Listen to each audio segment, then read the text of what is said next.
Boa tarde, moitas gracias a todas as persoas que nos acompañades hoxe aquí. A verdade é que estábamos comentando que ás veces nunha gran cidade parece que ás veces facilita a participación e a veces pois sorprende precisamente todo o interese e o arroupe que hai en moitas localidades, neste caso como San Cibrao hoxe. En primeiro lugar, dicir que esta é unha iniciativa do Foro Social da Mariña.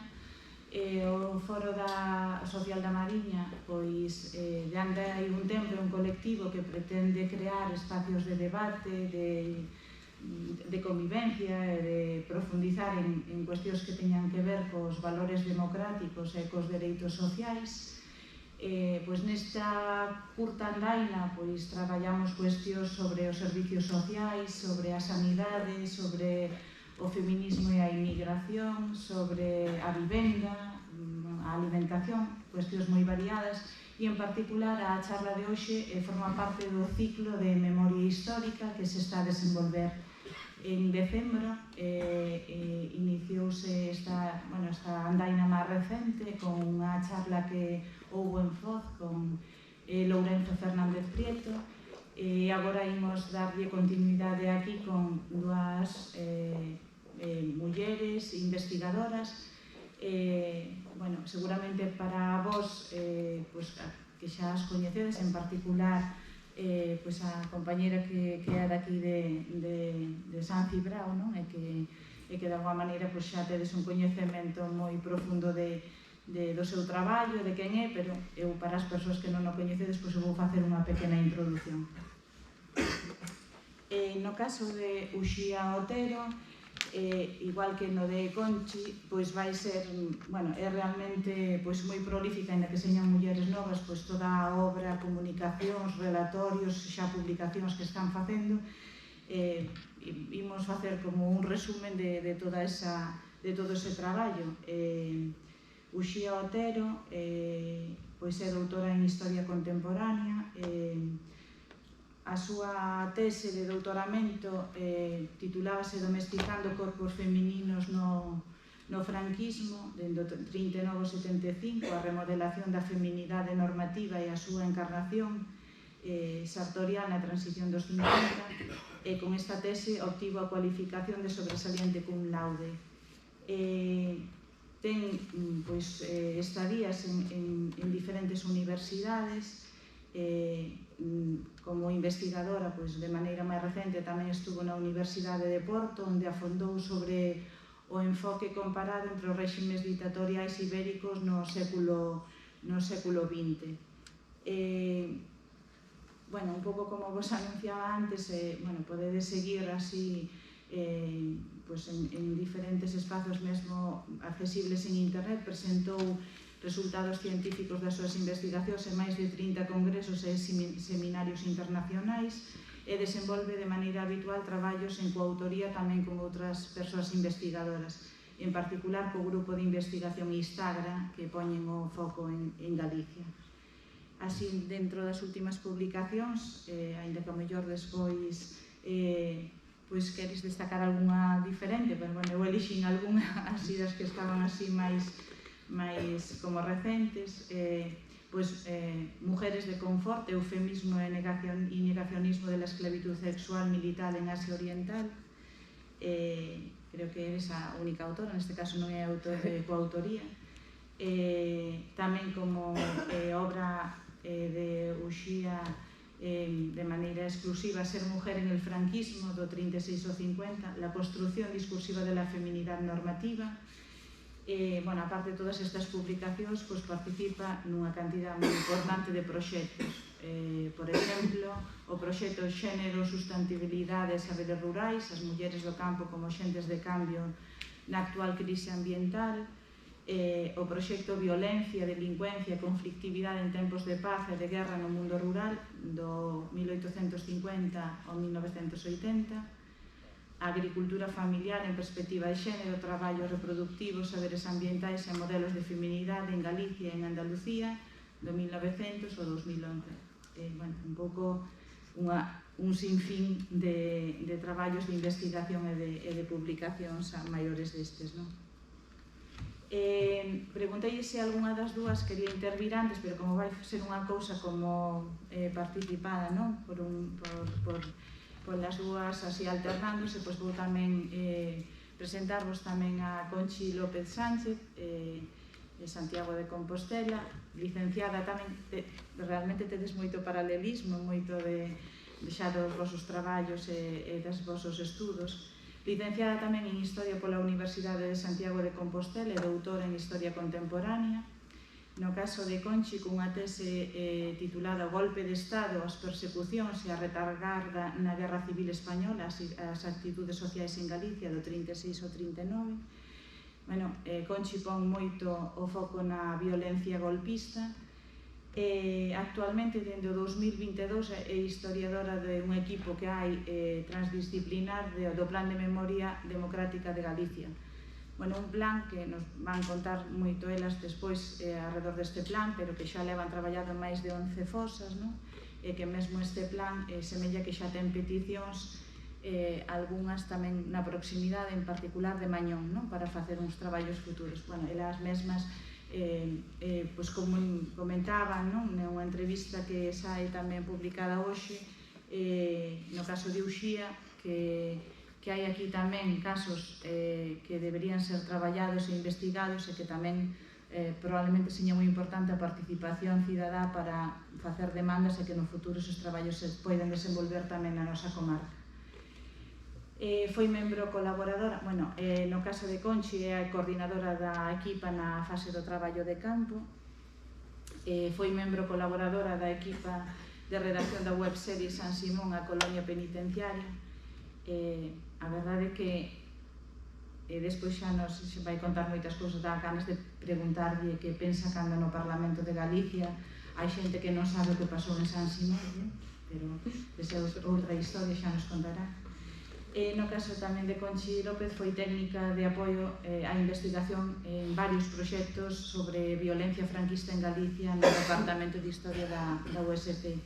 As súas liñas de investigación céntranse no golpe do 36, na Guerra Civil, no franquismo, e ten tamén numerosas publicacións, pois algunhas con, por exemplo, con Lourenzo Fernández Prieto, non? Historia e memoria para unha exhumación, a fosa do cementerio de San Breixo de Celanova, tamén con Lourenzo Fernández Prieto os comportamentos duais dos axentes sociais nas dimensións da violencia, outro tipo de traballos tamén moi importantes, bueno, por exemplo, tamén elixina da Unión de Mulleres Antifascistas de Vigo, Urania Mella, foi xullo do 36 un punto de inflexión entre pregunta, non? Entre interrogantes. Como o importante é todo o que van decir Uxía e Conchi, pois xa lles paso a palabra.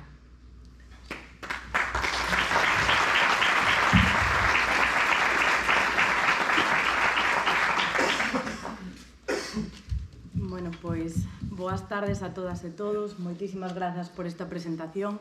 Moitas grazas ao Foro Social da Mariña polo seu convite.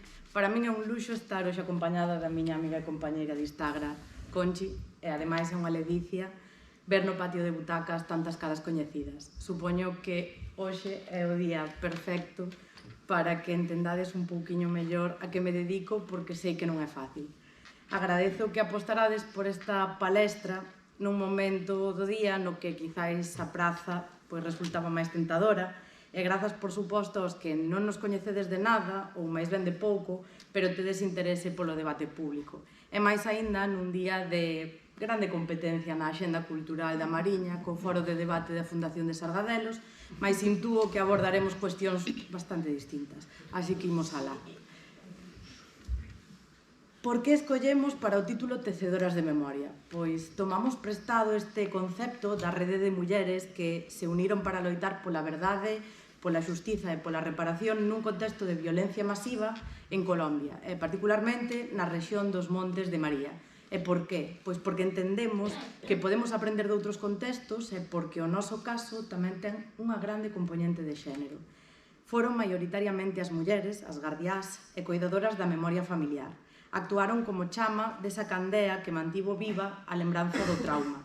e da identidade das vítimas, e mesmo foron as que impulsaron a recuperación clandestina dos corpos moito antes de que houbese permisos explícitos e financiamento público para facelo.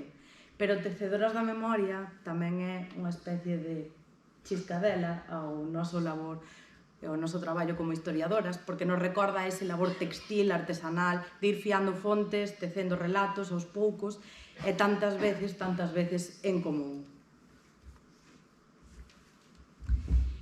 Pensamos que este aviso de contido sensible non conturba a ninguén que repara no título da nosa palestra, pero queremos facer un pequeno descargo de responsabilidade. Sabemos que este debate está encima da mesa hoxe en día e queremos manifestar a nosa postura, para iso estamos aquí. Nun contexto como actual, onde as redes sociais e o uso de dispositivos electrónicos está a orde do día, estamos ademais expostos a certa sobreinformación acerca de calquera tema, creemos que é necesario empregar tamén as ferramentas que temos á nosa disponibilidade para divulgar e tamén para visibilizar un traballo académico e científico, porque estamos ademais na postura idónea para facelo. É dicir, o noso código ético como historiadoras obríganos a levar a cabo as nosas investigacións baixo os principios de honestidade e de respeto. E esas, ademais, son as premisas que guían todas as nosas fases do traballo, dende o tratamento das fontes ata a divulgación dos resultados. Por iso somos partidarias de darlle visibilidade aos crimes do golpe, da guerra e da dictadura, sempre con uns fins científicos e didácticos, sempre baixo ditos principios éticos. Bueno, pois agora toca o momento de falar de con que recursos contamos para facelo. En primeiro lugar, cos do Plan de Memoria Democrática 2021-2024, é dicir, con orzamento destinado desde o Ministerio de Xustiza a través da Secretaría de Estado de Memoria Democrática para buscar, excavar, exhumar e identificar as persoas asasinadas durante o golpe de Estado e a retagarda da Guerra Civil en Galicia. É a primeira vez que temos a oportunidade de acceder desde un punto de vista profesional e avaladas polo aparello institucional estatal ás evidencias corporais e materiais dos crimes do franquismo. Conchi López foi nos últimos anos a historiadora encargada de coordinar a pé de fosa a labor da equipa transdisciplinar no nome de Instagram, un grupo de investigación da Universidade de Santiago de Compostela. Precisamente, a sede desta equipa de traballo está no CISPAC, o Centro de Investigación Interuniversitario de Paisaxes Atlánticas, localizado no edificio Fontán, no Gaiás, en Compostela. Do mesmo xeito, as dúas pertencemos, como adiantaba a nosa presentadora, a Videcon, que é un proxecto que conseguimos na última convocatoria do Programa de Xeración de Coñecemento do Ministerio de Ciencia para estudar precisamente a violencia e que tamén está coordinado dende o Grupo Instagra polos profesores Antonio Míguez e Miguel Cabo. Pola miña banda, ademais, estou noutros 3 proxectos do Ministerio de Ciencia para estudar o franquismo con diferentes enfoques. Cato Gen Sex, Catolicismo, Xénero e Sexualidade, coordinado desde a Universidade do País Vasco, Famifran, sobre a familia franquista e dirixido desde a Universidade de Granada, e Agri Fami Gen, para abordar a agricultura familiar en perspectiva de xénero, coordinado tamén desde Instagram pola profesora Ana Cabana. Eu, en particular, son investigadora postdoutoral da USC, cun proxecto financiado pola Xunta de Galicia, titulado Costumes, que é un xogo de palabras entre o galego e o inglés, que ven a significar vestimentas e memorias sartoriais para unha historia inmaterial en feminino da ditadura franquista, onde explora os lazos entre xénero, vestimenta, memorias, cultura material, cultura inmaterial na España do século XX. Comezaremos por presentarnos e explicar a orixe e a natureza das nosas colaboracións. A continuación clarificaremos algúns conceptos claves para entender o contexto histórico que imos saber dar e os antecedentes precisamente do Plan de Memoria Democrática, que nós, para abreviar, chamámoslle sempre PMD. De seguido falaremos das intervencións do PMD e das súas fases, con especial atención á investigación histórica. A partir dos restos materiais relacionados coa vestimenta, presentaremos algunhas claves interpretativas e tenderemos pontes co caso valenciano. Por último, recoñeceremos os desafíos que quedan pendentes e os buracos pendentes de zurcir. Entón, quen somos? Ou que somos nós? Atendendo a nosa trayectoria académica, pois as titulacións son prácticamente as mesmas, coa diferencia de que eu son licenciada e Uxía pois é do grau, levo uns aniños. Coñecémonos no máster de especialidade e aínda que, bueno, pasamos todo o curso nas mesmas aulas, en realidade empezamos a coñecernos de verdade cando presentamos os nosos traballos finais. E entón, ata hoxe, moitos anos despois, 10 e máis, fixemos o doutoramento xuntas e as dúas fomos investigadoras en formación de Instagram, fixemos viaxes a arquivos, a congresos e finalmente pois, depositamos e defendemos as teses. Vela aquí as tedes, un día que as sacamos de paseo para sacarle unha foto bonita. E, bueno, a miña vai sobre, como ben escoitastes antes, sobre a violencia do golpe de Estado, as persecucións e a retagarda na Guerra Civil Española, chegándome pois, as actitudes sociais en Galicia. E a Uxía sobre o modelo normativo de xénero no franquismo e a súa remodelación a partir dos anos 50, achegándose aos estudos sartoriais. E alguén poderá estar preguntándose, pero que raios é iso de sartorial? Normal. Pois a acepción sería pertencente ou relativo a xastre en galego. Polo tanto, é un xeito para referirse ás cuestións relacionadas coa moda e co vestir, empregado este concepto bastante no mundo anglosaxón e tamén no mundo francófono, onde os estudos sartoriais teñen xa bastante percorrido, mentres que ainda están pouco integrados na Academia Española. Como cheguei a eles? Pois o punto de inflexión foi a miña estadía predoutoral na Florida International University coa profesora Aurora Morcillo, que era especialista en Historia de Xénero. Foi unha grandísima mentora e foi ela que me dixo por primeira vez esta palabra co seu característico acento de Granada.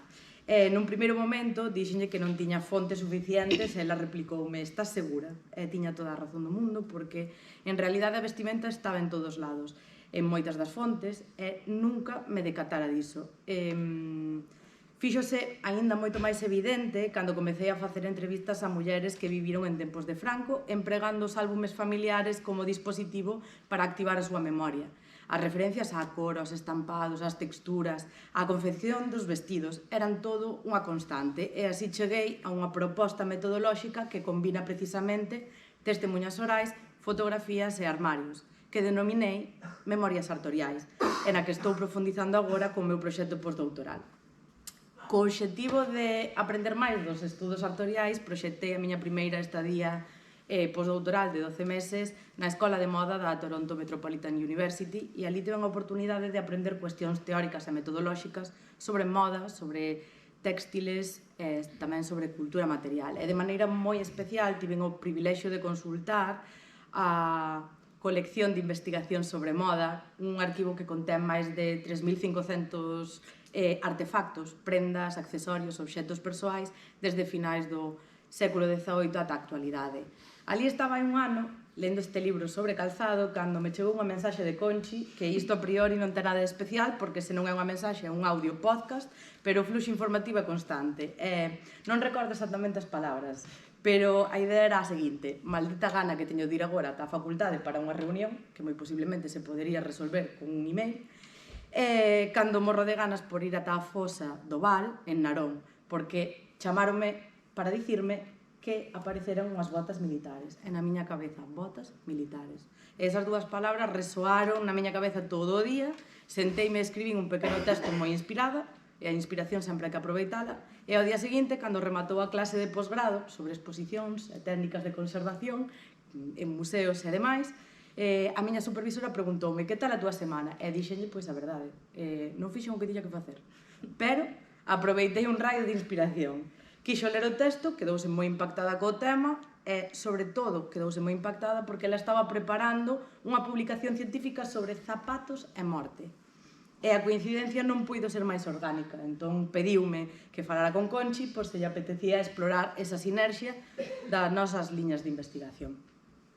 A idea era desenterrar xuntas memorias sartoriais soterradas baixo moreas de terra, reflexionar sobre a cultura sartorial, material e inmaterial, obxectos persoais vencellados ao vestir atopados nas fosas intervidas, mais sen esquecer tamén aqueles que non fomos capaces de atopar, pero que coñecemos ben a través da historia oral ou tamén a través das fontes documentais escritas. Conchi dixo sí, e non só dixo si esa proposta, senón a todas cantas lle fixen sobre o tema, que coido que ten moito potencial e aquí estamos hoxe. E, ademais, recentemente abriu a súa propia conta en redes sociais para divulgar todo o traballazo que leva detrás, que é, precisamente, Memorias en Rede. A nosa primeira colaboración formal foi un artigo divulgativo na revista de pensamento crítico galego Clara Corbelle, o verán pasado. Unha vez que viu a luz en galego, diñe saída en forma de post de Instagram, porque sí, tamén divulgamos en redes sociais, aquel texto que escribira inspirado en inglés e cuxo título podedes ler nesta diapositiva. A idea era dar a coñecer pois esas cousiñas que ian aparecendo nas fosas. A continuación tamén colaboramos xuntas co Museo Virtual da Guerra Civil Española, o primeiro museo en liña dedicado a este evento crucial que tense en Canadá, non en España. Precisamente está codirixido por dous profesores de dúas universidades canadenses diferentes, Antonio Cazorla na Trent University e Adrián Schubert na York University. Está previsto que colaboremos próximamente, veremos cando podemos facelo, analizando aínda máis obxectos. En xullo do presente ano tamén participaremos xuntas no 17º Congreso Internacional da Asociación de Historia Contemporánea.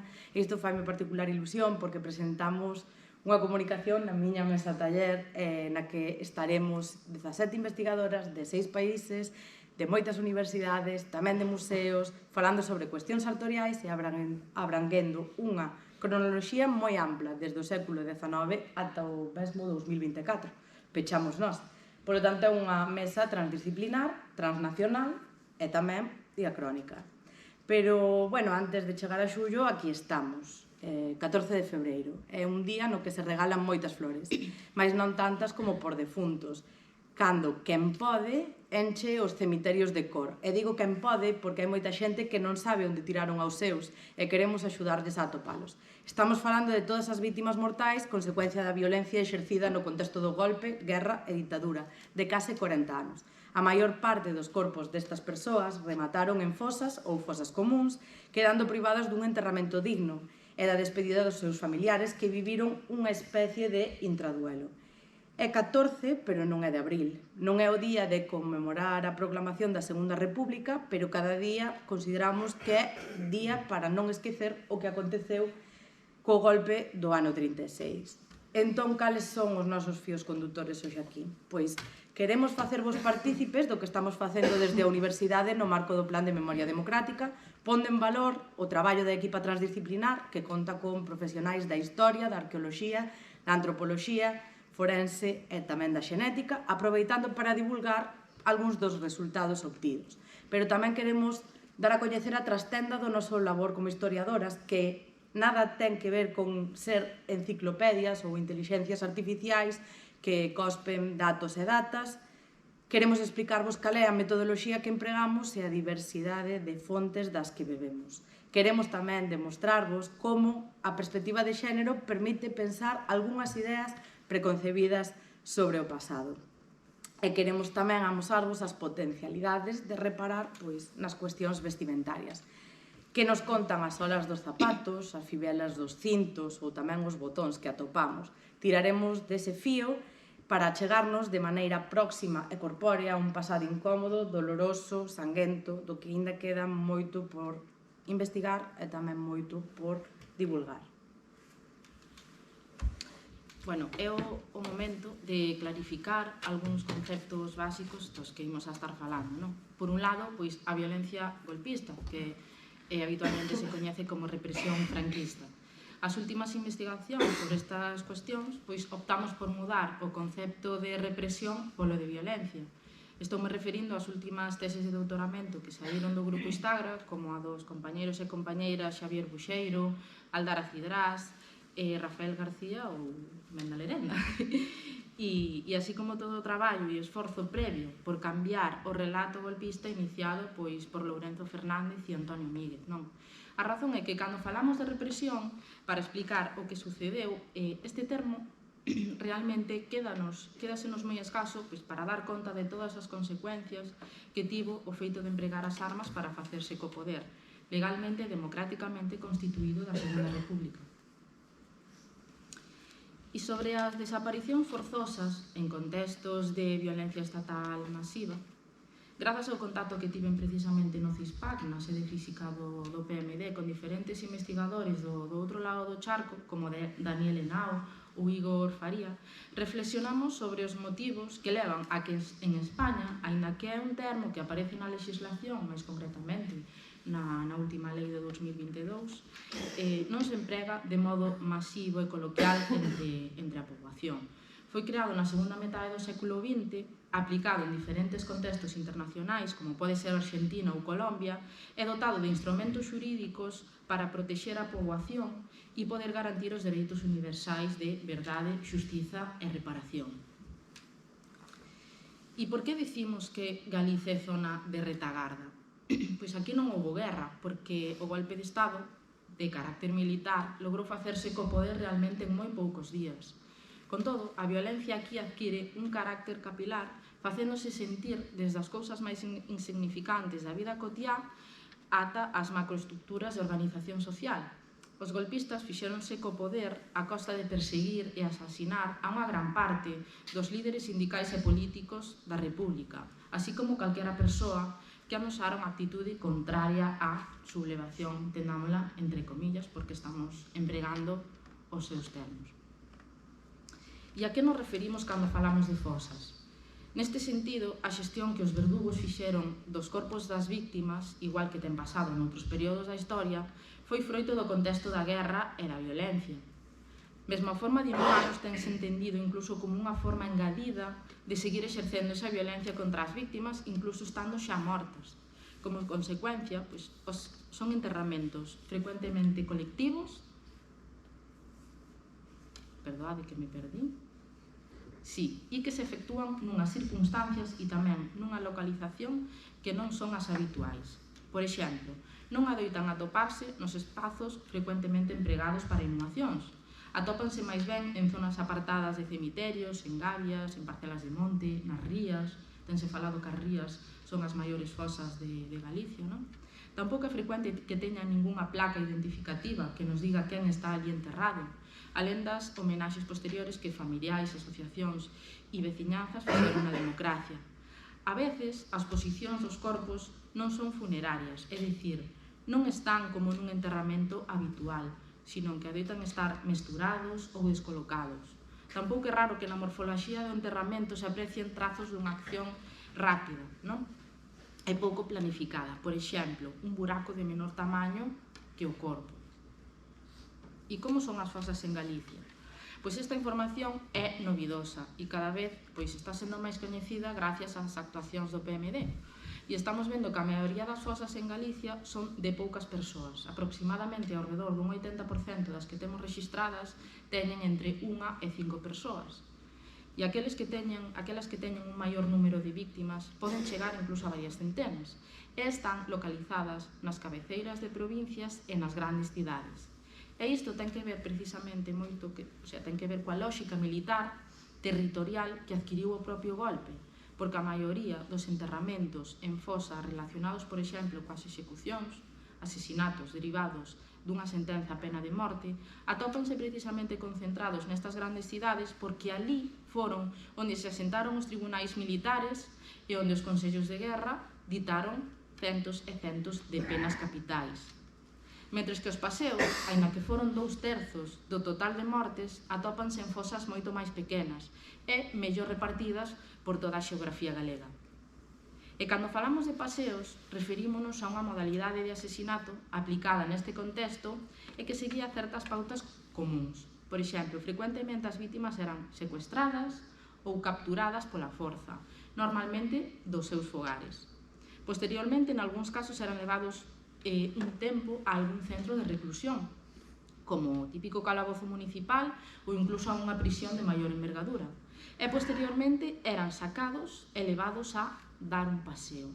Esta metáfora refírese precisamente ao traslado que fan dende o lugar de reclusión ou secuestro ata o punto no que os matan.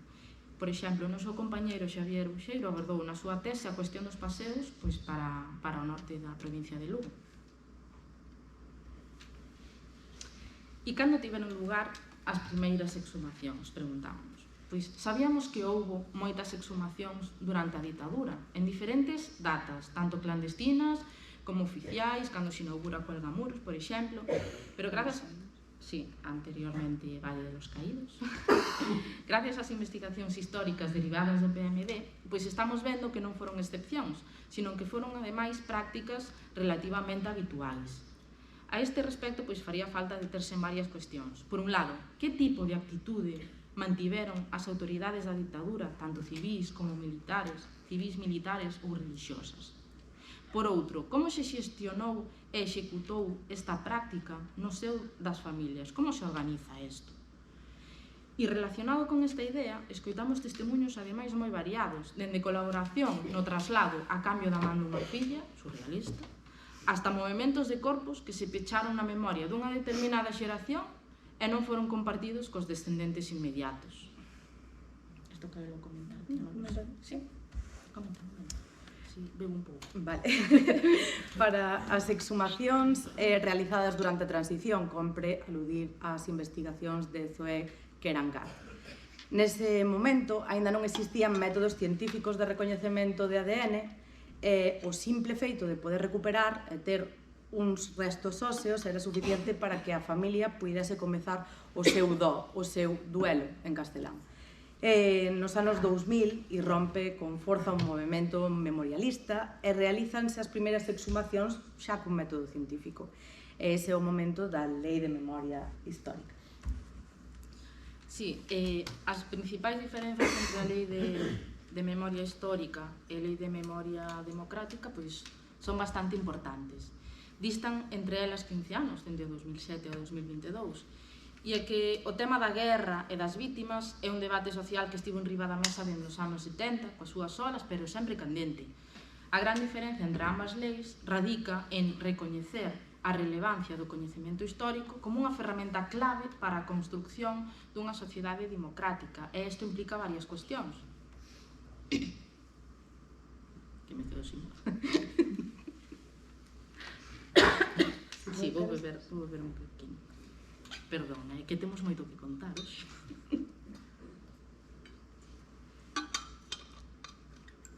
O foco pasa de ser a recuperación individual e colectiva dun pasado histórico ata o momento esquecido, silenciado, á busca dunha memoria ou memorias que promovan e recoñezan o carácter democrático do noso pasado.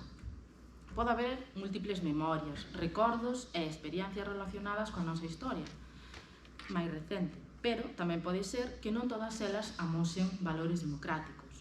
Como consecuencia, este xiro tradúcese na necesidade de apelar aos principios de verdade, xustiza, reparación e garantías de non repetición, así como da involucración da Administración Central do Estado. De forma concreta, a nova lei de 2022 avanza en cuestións que previamente nin se mencionaron ou ben nin se abordaron se fixo de forma moi superficial. Por exemplo, a asunción por parte do Estado da responsabilidade das exhumacións. As reparacións patrimoniais non son morais para as víctimas. A ilegalización do franquismo, das súas condenas e das asociacións que o exalten. A supresión e revisión dos títulos nobiliarios concedidos neste período. A resignificación do Val dos Caídos, que hoxe coñécese xa como Cuelgamuros. A elaboración dun mapa estatal de víctimas, que coñecemos de primeira man que se está traballando nisto. A creación dun mapa de fosas, dun banco estatal de ADN, xunto coa creación, ademais, de diferentes mecanismos como a Fiscalía de Sala de Memoria Democrática e Dereitos Humanos para investigar crimes relacionados coa vulneración dos dereitos humanos. Vamos, un antes e un despois. O estudo das fosas en Galicia non partiu de cero, senón que bebe de todo o labor realizado no marco do proxecto Nomes e Voces, que estivo en vixencia dende o ano 2006 ata o 2011. E este proxecto naceu ao beiro dos traballos que se realizaron ao redor do Ano da Memoria, promovido pola Consellería de Cultura e Deporte da Xunta de Galicia. Ao proxecto encomendouse a tarefa de estudar a violencia golpista durante a guerra e a posguerra, así como de ofrecer á sociedade os datos relativos ás persoas que sufriron algún tipo de persecución neste período. Esta tarefa abordouse dende a perspectiva da investigación histórica como parte dunha crecente interese da sociedade polo estudo da violencia franquista e as consecuencias desta. Aquí deixamos algúns datos para facernos unha idea pois do calibre que adquiriu este proxecto, que xa vos digo que é o antecedente directo do PMD. Algúnas cifras que vedes aí, pois recopiláronse máis de 500 entrevistas, casi se baleiraron a información de 3.000 causas militares, que supoñen 400.000 páxinas, eso é unha auténtica borrada, e rexistráronse, o sea, visitáronse todos os registros civil de Galicia para ir anotando, inscribindo todas as defuncións que ali aparecían. Recolléronse tamén moitos materiais gráficos que as familias tiveron a ben compartir con nós, e agora temos un rico fondo de fotografías, que des aí cantas son? Máis de 22.000. E actualmente, Mirade unha cousiña, as persoas que estades máis ao fondo, estamos chegando ben o son? Ni al fondo ni aquí. Vale. non, pegamos máis isto. Sí. É que xa, Vale. ou fago rollo galloso, ou non sei como facer. Así que tal? Nada, Nada. Pois isto está encendido. Hola, nada. hola, Ni hora ni hola, Parece que baixarse, hola, nada. hola, hola, hola. No, a verdade que parece que non fai nada isto. Xa. Fan así, non sei pa qué, pero... No, hola. Nada funciona. Pudestes avisar antes,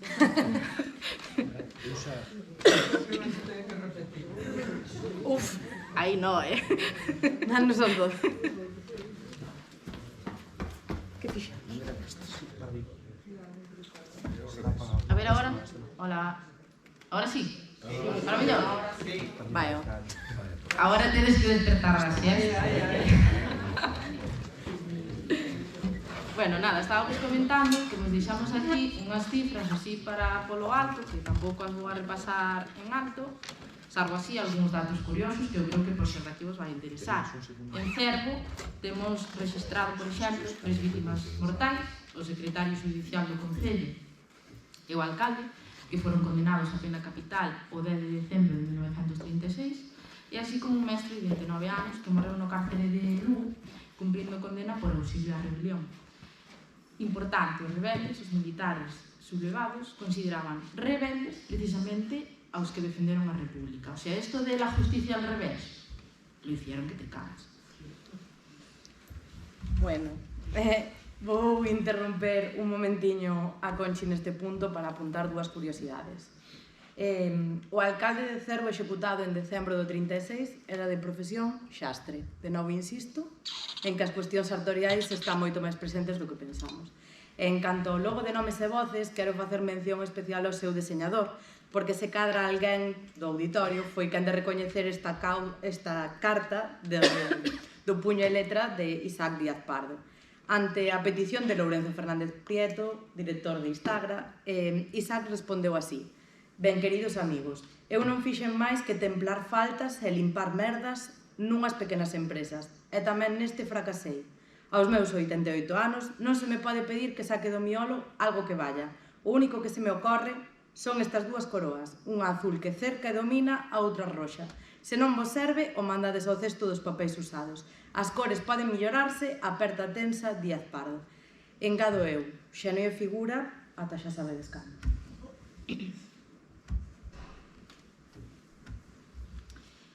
Vale, pois aquí tedes a páxina web de Nomes e Voces, onde atoparedes pois os informes, o sea, toda a actividade do plan pois foi se volcando dentro da web de Nomes e Voces, e aquí atoparedes en consecuencia os informes históricos previos, os arqueolóxicos, os do antropólogo forense, os informes xenéticos, que son censurados previamente, quitando os datos persoais para pois, que non todo o mundo poida reconocer públicamente o perfil xenético dunha persoa, non?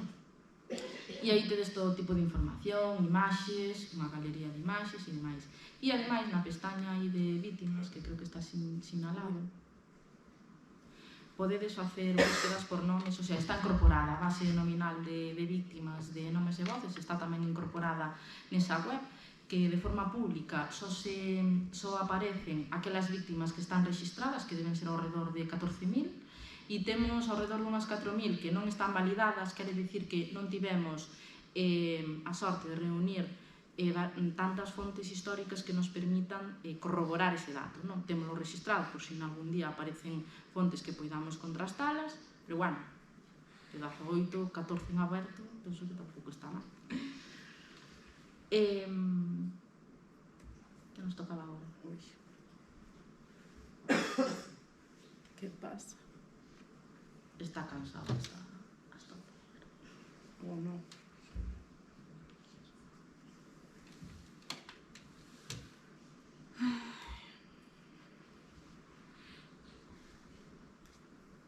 Era dada, non?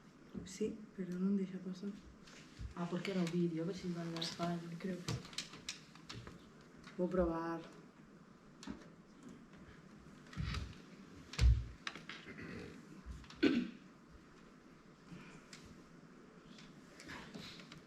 Mira si tes luz. Ai. Aí. Vale. É moi importante para nós mencionar as lentes diverxentes, que son un colectivo audiovisual que participa sen ningún interés e nin ánimo de lucro nas actuacións do PMD dende que comezou a súa andaina, recollendo precisamente o testemunho audiovisual do proxecto. Ante unha omisión intencionada da actividade do PMD nos medios de comunicación públicos galegos, eles, Susana Recouso e Fran Piñeiro, profesionais do audiovisual, recollen o noso testemunho para que, igual que pasou coas vítimas durante anos, non quede no esquecemento. Compre ser ainda máis claras. O PMD apareceu en todos os medios estatais, pero nunca no TVG. E, alén desta, segundo se foi dando a coñecer o PMD, é certo que foron xurdindo tamén outras colaboracións e convites por parte de outras persoas relacionadas con o mundo audiovisual para facer un seguimento gráfico do noso traballo, mesmo incluso desde un punto de vista artístico, como o caso de Cristina Souto ou Carmen Granxeiro. Imos poñeros agora un vídeo elaborado por eles. O fenómeno das fosas ten un potencial evocador e un potencial transformador que ten moi poucas cuestións en termos de memoria.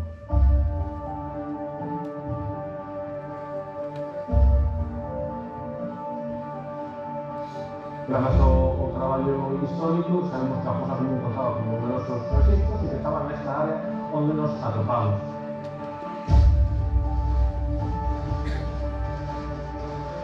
Tiene mucho valor, ¿no? El trabajo que han hecho las asociaciones de familiares, los familiares y las asociaciones memorialistas, no creo que debamos olvidarlo nunca.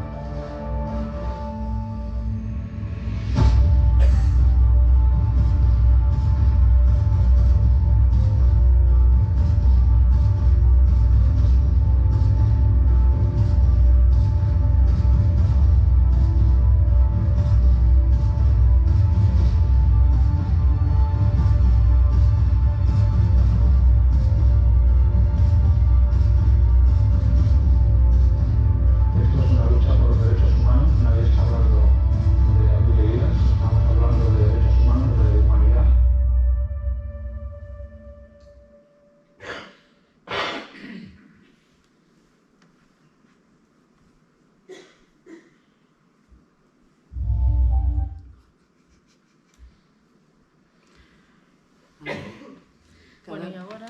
Cando non quere. Agora sí.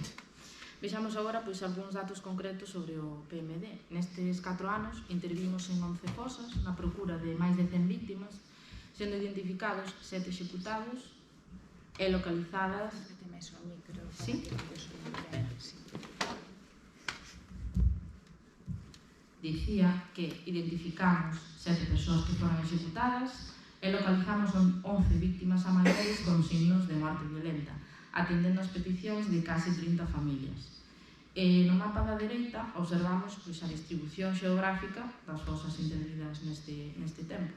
Aquí quixera facer unha reflexión persoal sobre as cifras, porque o máis difícil precisamente foi o trato coas familias, porque non se trata dun contacto que teña lugar en condicións normais, non? Senón que ven derivado dunha experiencia traumática.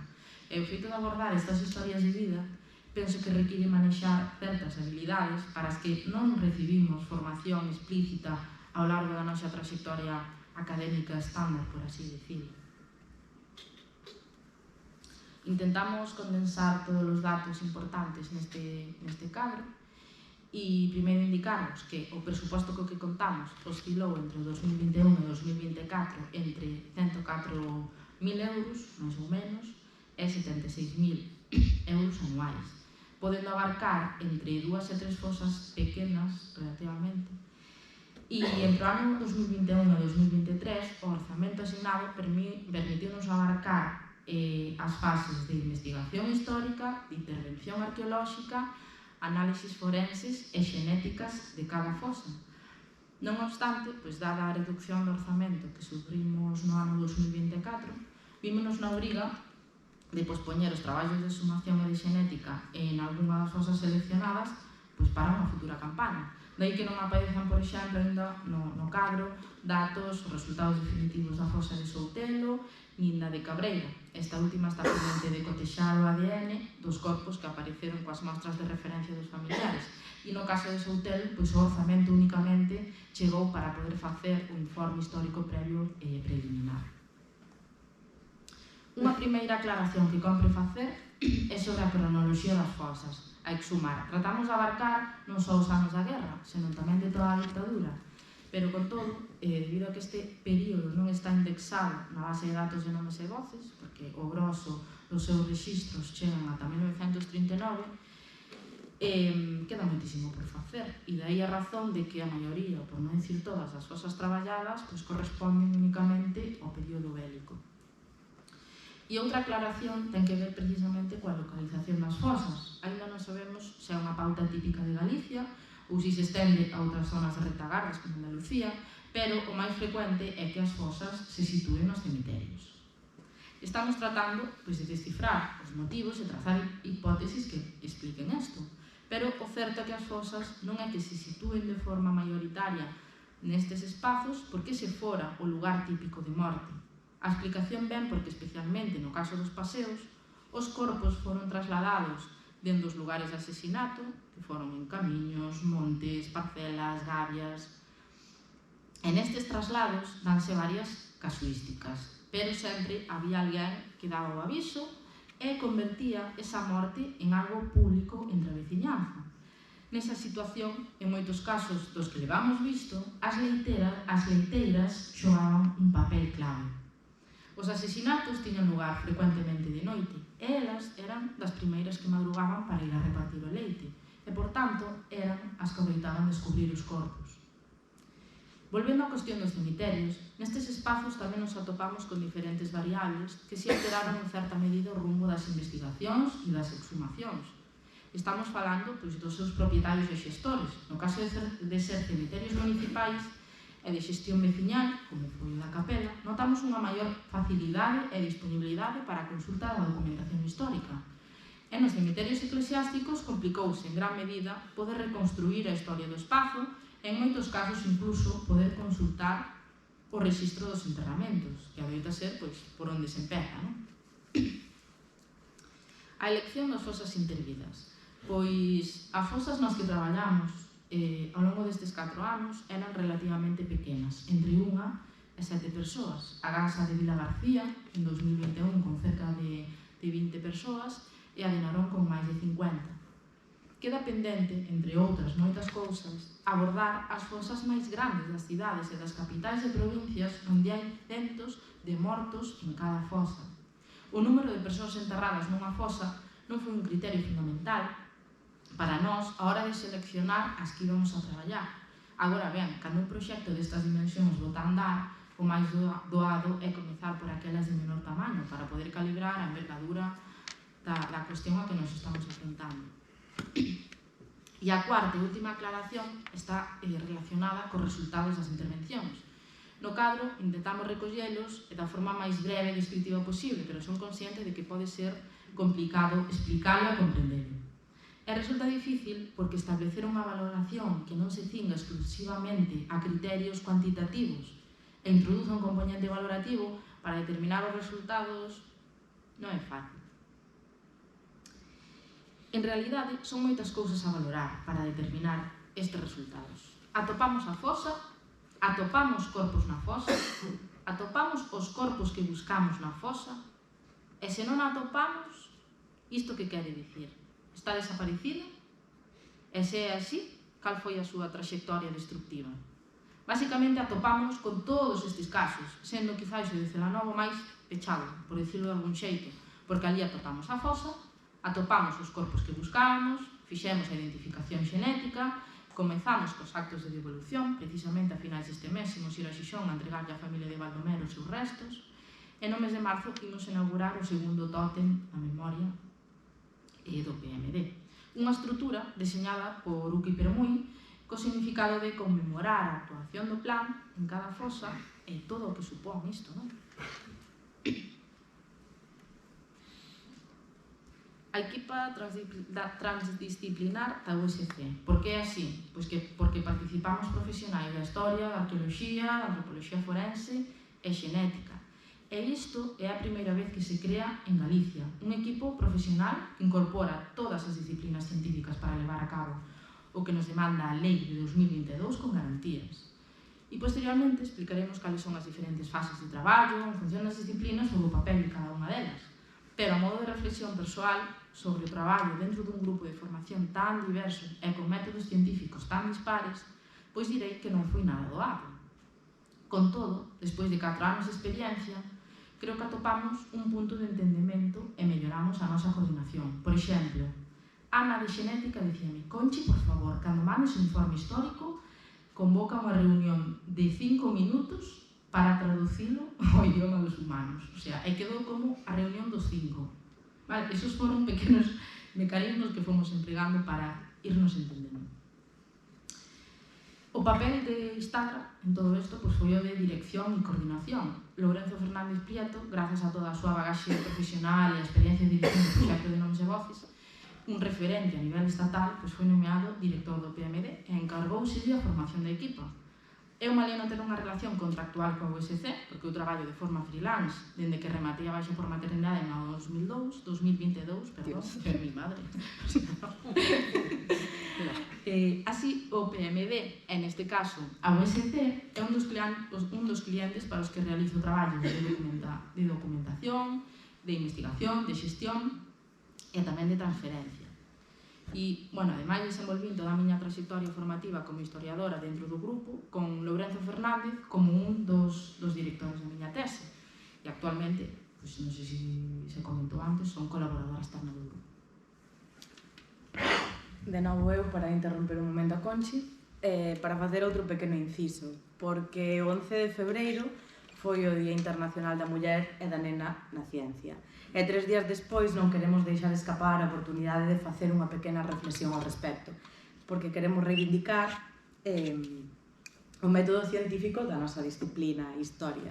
Porque frecuentemente, e máis en días como 11F, adoitamos ver representadas a mulleres na ciencia con batas brancas de laboratorio. Nós somos doutoras, pero non de bata branca. En todo caso, as ciencias sociais e humanas tamén son ciencias.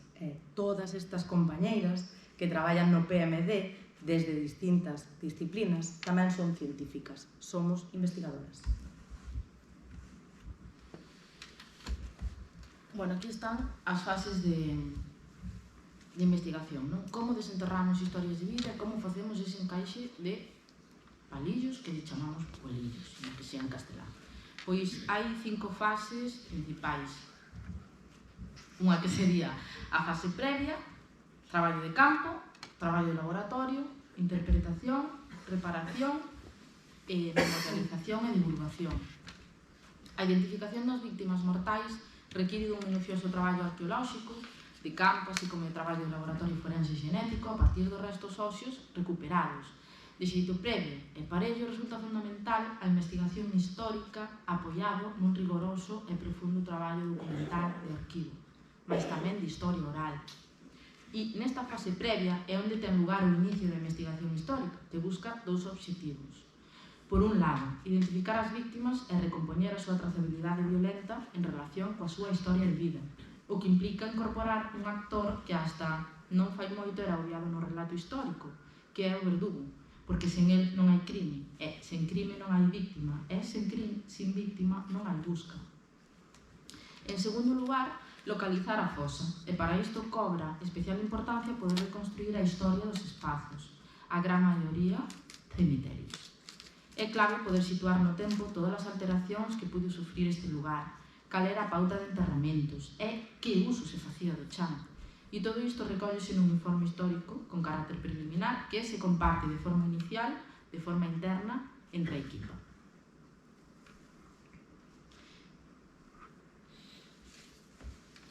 Temos tempo? Espera que sí, Vou ir vales máis ou alixeirando. menos o tempo. Vou ir alixeirando un pouquinho. Bueno, aquí tedes como exemplo, trouxemos algunha das fontes históricas que empregamos. Levamos 40 minutos, son 30, sí. Aquí temos un exemplo das fontes documentais escritas que empregamos. E, bueno, é previo coñecer a literatura científica publicada sobre este período histórico, que é de gran axuda, non? Resultado, ademais, moi útil saber das intervencións en fosas noutros lugares do Estado español. Agora ben, para a localización das fosas e de víctimas é fundamental unha investigación histórica previa que se sustente neste tipo e noutro de fontes primarias. E atendendo ás fontes documentais escritas procedentes de arquivos militares, civis e eclesiásticos, destacamos algunhas delas. As causas militares que están no Ainor de Ferrol ou no Arquivo Naval de Ferrol, que son as causas militares eran procedimentos xurídicos, tamén chamados consellos de guerra, xuizos, baseados no Código de Xusticia Militar de 1890, que se incoaron tras a apertura de dilixencias orientadas na búsqueda e persecución dos rebeldes entendidos polos golpistas, en realidade, como cidadáns que defenderon a legalidade da República. Son tamén moi útiles os expedientes instruídos con motivo da aparición dun cadáver, os rexistros civis, licenzas de sepulturas, licenzas urbanísticas relacionadas con ampliacións do cemiterio para ver que zonas se viron alteradas ou non, os libros parroquiais de enterramento, os libros de rexistro de presos e expedientes de reclusos para reconstruir esa trayectoria vital relacionada coa violencia das persoas. Por exemplo, da prisión provincial de Lugo están digitados en galiciana máis de 6.000 expedientes e da prisión do Partido Judicial de Monforte, casi 700.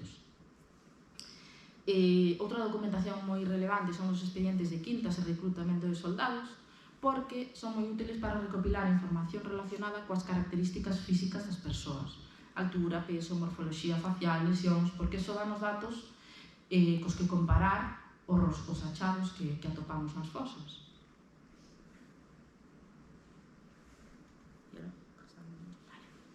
E aquí tedes outro exemplo de fontes moi ricas, que son, por exemplo, as hemerográficas, isto é, prensa histórica e outras publicacións periódicas como podían ser os boletíns oficiais da provincia ou o boletín oficial do Estado. Tamén as fontes gráficas, debuxos, planos históricos e moi especialmente fotografías do voo americano de 1954. Estas son moi útiles porque démonos de conta de que os cemiterios apenas sufriron grandes cambios ata esta época. E, por suposto, as fotografías das familias das víctimas, íntimamente relacionadas con outras fontes de vital importancia para nós, que son as fontes orais, é dicir, as entrevistas. Diferenciamos fundamentalmente dous tipos fundamentais de entrevistas, que son as feitas ex professo a familiares, veciñas e informantes e as que foron depositadas no Arquivo de Terra e Memoria previamente, antes do Plan de Memoria Democrática. Mais ás veces tamén temos ocasión de acceder a outros arquivos e fondos orais de diversas institucións, universidades, asociacións, concellos. As testemunhas das veciñanzas e as lembranzas das familias das vítimas son fíos cruciais para tecer estas historias de vida das vítimas mortais do golpe da guerra da ditadura. Mais os nosos devezos por investigar non poden tornarse nun tratamento baseado nas lóxicas de sacacorchos, de sacarrollas, senón nas da empatía, o respeto e a xenerosidade cos informantes, facéndoos partícipes do proceso de intervención e tamén comunicándolles os resultados con cautela e claridade, sexan positivos ou non. E por que falo de informantes en feminino? Pois, aínda que moitas das entrevistas son a homes, por suposto, moitas veces acontece que nos relatan historias que chegaron a eles por voz dunha muller, súa nai, a veciña, a tía, e non nos sorprende porque nos falamos moito. E tamén porque, en realidade, a memoria das vítimas adoitou estar moi xenerizada. Quero dicir que foron normalmente elas as portadoras de memoria familiar. As mulleres que foron contemporáneas a esa violencia cargaron coa dor, co medo, cos recordos, pero en silencio. As fillas dos asasinados herdaron pois ese silencio das nais e non sempre puideron preguntar porque supuña remexer pois no trauma, na ferida aberta. As netas e bisnetas, socializadas xa en democracia, pois somos a xeración da posmemoria. As que entrevistamos as auténticas tecedoras de memoria, para resituar no centro do debate público as memorias mantidas por demasiado tempo na privacidade do entorno familiar, reclamando os corpos que xacen baixo terra, pero tamén os arquivos familiares dos silencios contidos moitas veces nos armarios das casas. Bueno, cruzar todas estas fontes supón que cando chegamos á parte do traballo de campo coñecemos a historia das víctimas, cal foi o seu periplo violento ata chegar á búsqueda dos seus corpos e as características do espazo no que imos a traballar. A información do informe histórico permite aos profesionais de tempos arqueólogos deseñar un plan de actuación da fosa, que depende en gran medida pois da certeza da súa localización. Eles escollen a técnica máis axeitada para acadar dito obxectivo e redactan un proxecto que debe de ser presentado en patrimonio e debe ser aprobado para poder iniciar o traballo de campo. E de forma paralela a todo isto, xestionase tamén os permisos de intervención cos propietarios do espazo intervir, que adoita ser, pois, a igrexa e a neste caso. O traballo de campo supón entón aplicar técnicas arqueolóxicas para buscar a fosa, que, segundo caso, pode ser unha cata, unha prospección xeofísica ou unha excavación propiamente dita. As dúas primeiras empréganse cando non se ten ben localizada a fosa e búscanse máis indicios no terreo que nos permitan localizala. Na mentes, na excavación, adoita plantearse cando temos suficiente información que nos permita supoñer que a fosa se sitúa nun espacio máis concreto.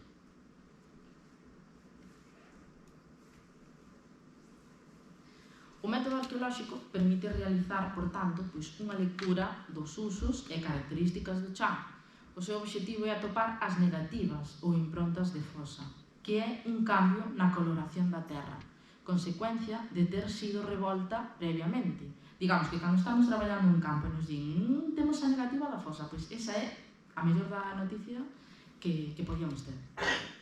E nesta fase de traballo, pois, traballase de forma simultánea as arqueólogas, o antropólogo forense, para o informe forense preliminar. E a historiadora da equipa, ou sexa, eu, cada parte cunha función moi concreta. E cales son as miñas nesta fase?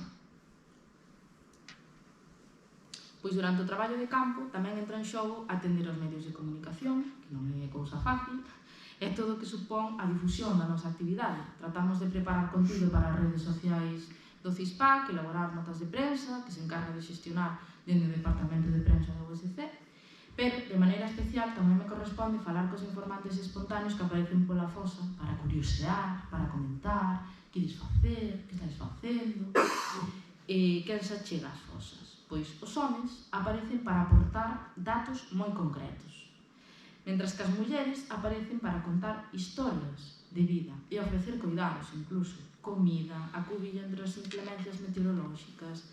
En algúns casos, acabamos entrevistando a algunha destas espontáneas. É o caso, pois como vedes aí, da entrevista que lle fixemos a Candelaria Fernández, realizada xunto co compañeiro Gustavo Orbella en Ferrol, precisamente mentras estábamos levando a cabo a exhumación do Vale Narón.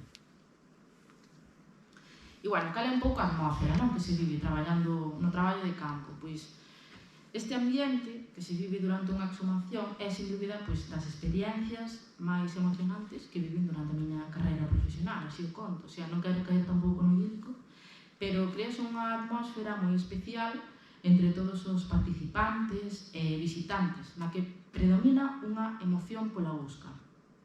Incluso a hora de comer, que adoitamos comer ali, facer un descanso de media hora, se convirte pois nunha especie de festexo, entre comillas, non? No que os familiares, a veciñanza, pois nos achegan comida e moitas veces pois nos ofrecen refuxio para poder comer sen estar á chuvia, por exemplo.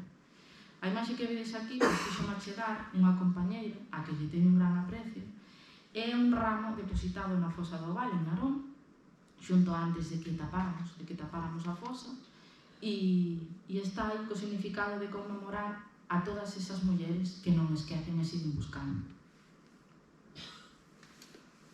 chegamos á fase do traballo de laboratorio. Cando logramos descubrir os restos óseos, a actuación do antropólogo forense é clave para ver o contexto no que aparecen e para cotexar coas súas características as informacións que temos das víctimas e para ver se de forma preliminar poderíamos estar diante das persoas que buscamos. Por exemplo, se atopamos un restos que puderan asociarse con unha persoa de entre 16 e 20 anos e estamos buscando unha de 40, pois queda totalmente descartada a exhumación. No caso de que correspondan todos os parámetros de análise, o forense é o que inicia o proceso de custodia destes restos, que son trasladados ao laboratorio de Mel Ganderín para unha posterior análise máis minuciosa. Aquí entra en xogo a coordinación co equipo de xenética para determinar que tipo de osos atopan no mellor estado para poder facer análisis de extracción de ADN e poder comparalas coas mostras de referencia dos familiares, algo que unha pequena mostra do que aprendí, o sea, as muelas, os dentes, é unha das mellores cousas das que se pode extraer o ADN. E nesta fase, debido ao alto grau de degradación que presentan os osos en Galicia polas características do terreo e as condicións tamén deste tipo de enterramentos, tenense conta da necesidade de recorrer a novas técnicas de extracción. E neste sentido, o INFIFOR é un centro de referencia internacional. Sexan cales sexan os resultados da identificación xenética, actívase o protocolo de comunicación ás familias, ás entidades colaboradoras e implicadas, xunto cos medios, se así o desexan. Isto implica organizar un acto que adoita ser público e no que se explican os detalles do proceso e cales foron os resultados. E no caso de haber unha identificación xenética, ademais organizase un acto de devolución ás familias.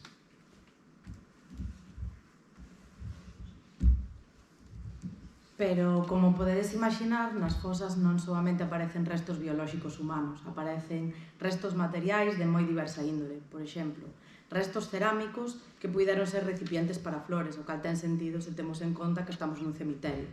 Desenterrar algúns restos metálicos remítenos directamente á violencia que sufriron as víctimas que buscamos, por exemplo, as balas, pero tamén eses candeados que vedes aí, e que puideron servir para trasladar as víctimas ata a fosa e executalos ali mesmo.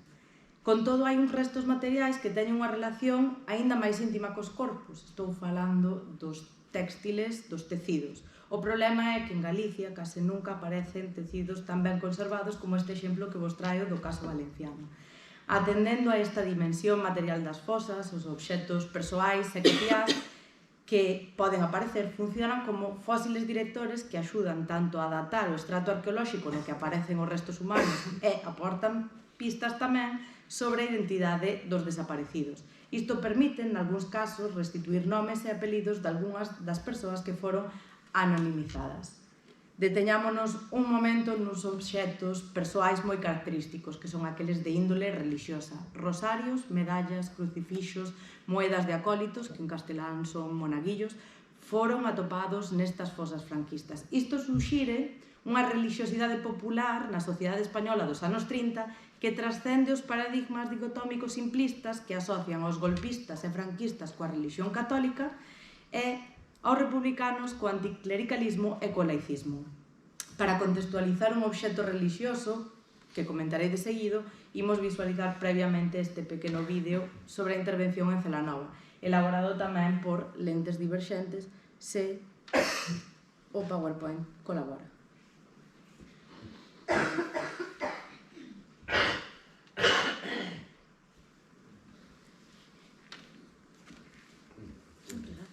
Sí. Parece que se o pasamos así. Sí. Vale. Como xa levamos consumido bastante tempo, conto vos o que iades ver, pero basicamente esta medalla foi achada precisamente en Celanova, como Conchi nos explicaría no vídeo que finalmente non vimos. Nesta intervención buscábamos os restos de 7 asturianos que foron executados en setembro do 39. 3 foron identificados mediante probas de ADN, pero os 4 restantes non puderon ser confirmados por falta de familiares vivos. Segundo o informe histórico previo, alrededor de 100 barcos de milicianos e civís intentaron fuxir tras a toma de Xixón polos golpistas en outubro do 37. As vítimas en cuestión foron capturadas en alta mar polos golpistas, trasladados a Ribadeo, logo levados a distintos campos de concentración, coincidindo finalmente no campo de concentración de Camposancos. Por se alguén ten interese, Carlos Hernández e Domingo Rodríguez Teijeiro son os que máis teñen estudado estes espazos de reclusión en España e en Galiza. O caso é que á espera de execución da pena de morte ditada en varios xuzos militares celebrados no ano 38, os 7 asturianos foron trasladados ao cárcere do mosteiro de San Salvador de Celanova, onde irónicamente non atoparon salvación ninguna. Entre os restos materiais da fosa atopouse esta medalla cunha imaxe dunha virxe no anverso. Ao ser examinada con estereomicroscopio, observamos a inscripción Virgen de la Encarnación ruega por nosotros. As súas características permiten datala a finais do século XIX. Agora ben, unha medalla de devoción mariana non é só un símbolo de fe, nin implica necesariamente que o seu portador fose un crente practicante. Estes obxectos persoais tiñan unha forte componente emocional, ligado tamén á memoria familiar, porque en moitas ocasións eran agasallos comuns en bautizos ou en comunións. E tamén poderían servir, por exemplo, como amuletos protectores, quizáis, no seu intento de fuxida de Asturias por mar. Esta medalla é valiosa non tanto polo seu material, porque en realidade non vale moito a nivel material, senón por ter sido atopada nun lugar de memoria e, polo tanto, ser un receptáculo de emocións, de recordos e tamén das crenzas que puideron ter os seus familiares. A continuación escoitemos a Maruja da Rotea, veciña de Cabreira, hoxe xa falecida. O seu relato contén algunhas cuestións alrededor da misa, dos velorios, do cura e dos responsos polo Día de Todos os Santos. Podo dicir que é unha que días non va a ver na novela como el pai. Eran por as 4 ou 5 da mañá, pasou un camión da cartera perdida, porque a cartera do pai está ao lado da casa, a casa do meu pai ao lado da cartera mesmo. E pasou o camión para arriba, e meu pai sospechou daquele camión, porque naquele tempo, era o tempo da guerra, e dali a un pouco sentiram os disparos. Meu pai, amanhã, depois dia grande, de unha señora que vivía ali nun alto do monte arriba, que le chamaban Señora Generosa da Jarota, e viu abaixo, chamou por meu pai, e dixo, Jesus, sabes o que pasou?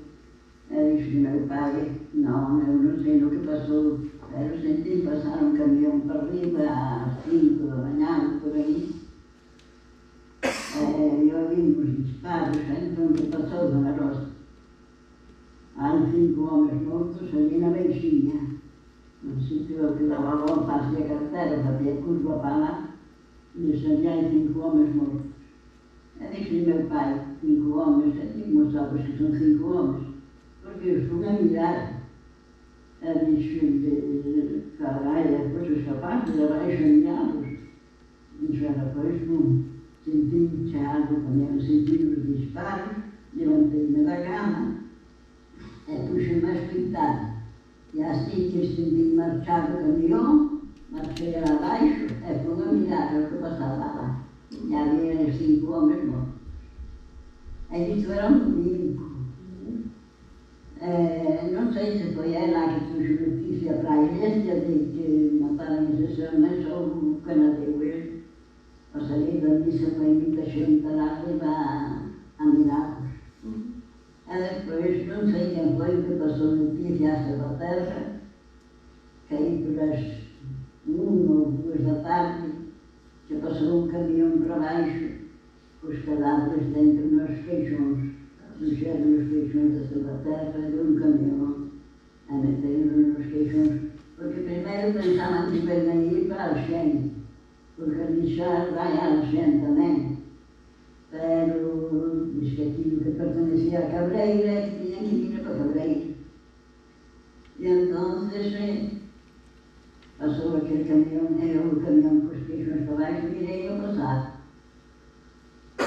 E embaixo meteram-nos na igreja, não, numa caseta que havia ali ao lado da igreja, meteram-nos ali, e ali tocaram que os homens de Cabreira a velar-nos, na sala do dia seguinte, puxeram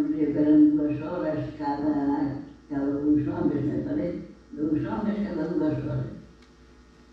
Caminaron entre todo o día e toda a noite. No día siguiente abriron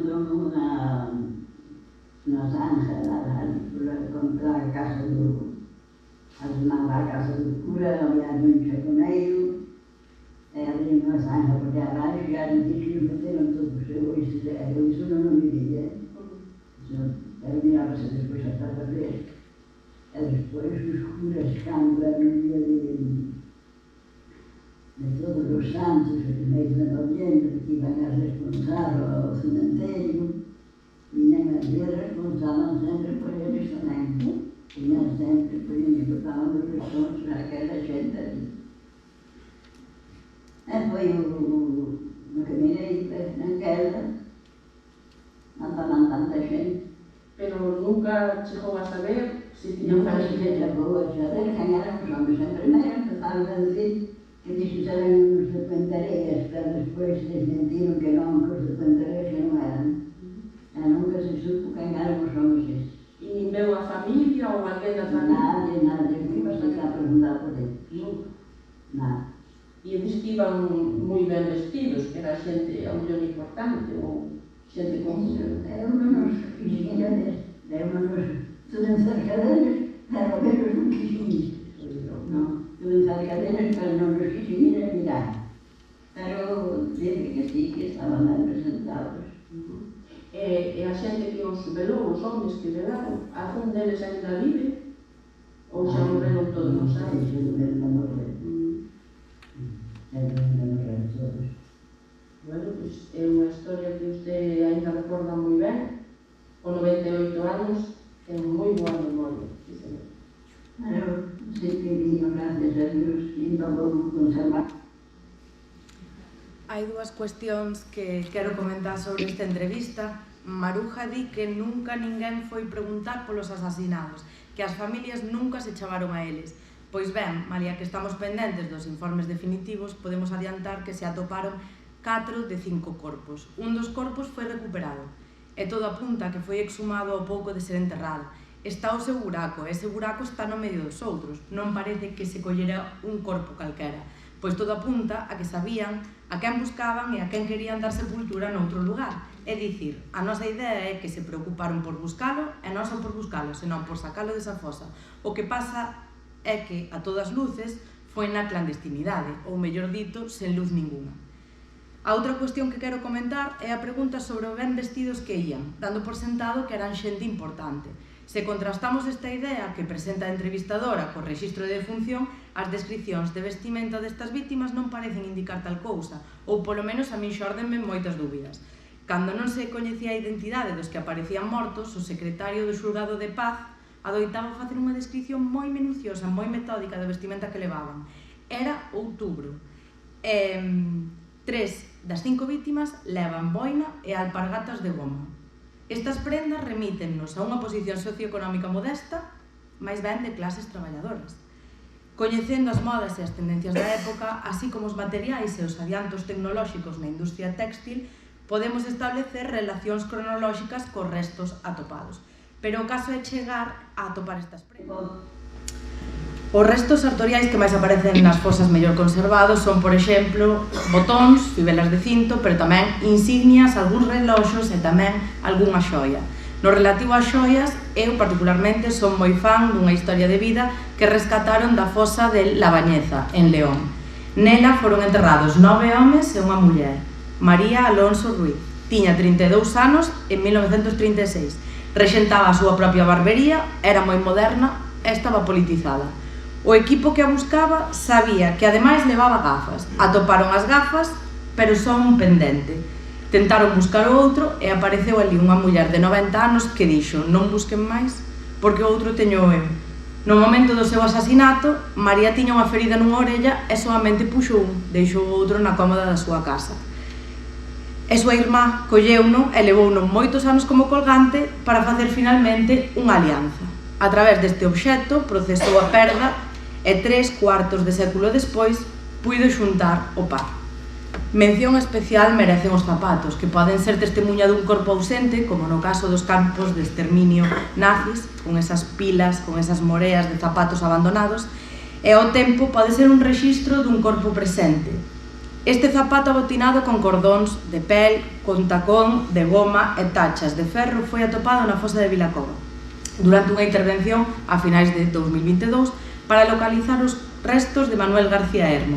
Xastre de profesión, ali foi enterrado en agosto do 36. Na fosa atopáronse os restos dun varón adulto, novo, entre 20 e 40 anos. As observacións iniciais do equipo forense foron coherentes cos datos disponibles sobre a vítima, é dicir, un home de 37 anos asasinado no ano 36.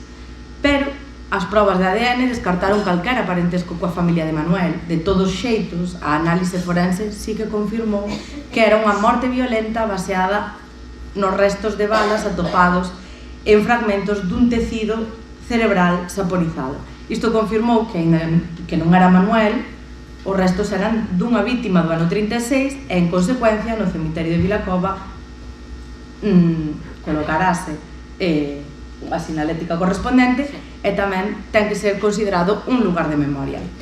Pero, desde logo, non todo o calzado se conserva igual de ben, influen, como é obvio, distintos factores, como os materiais que o compoñen, a composición do solo, onde se produce o enterramento e o clima do lugar.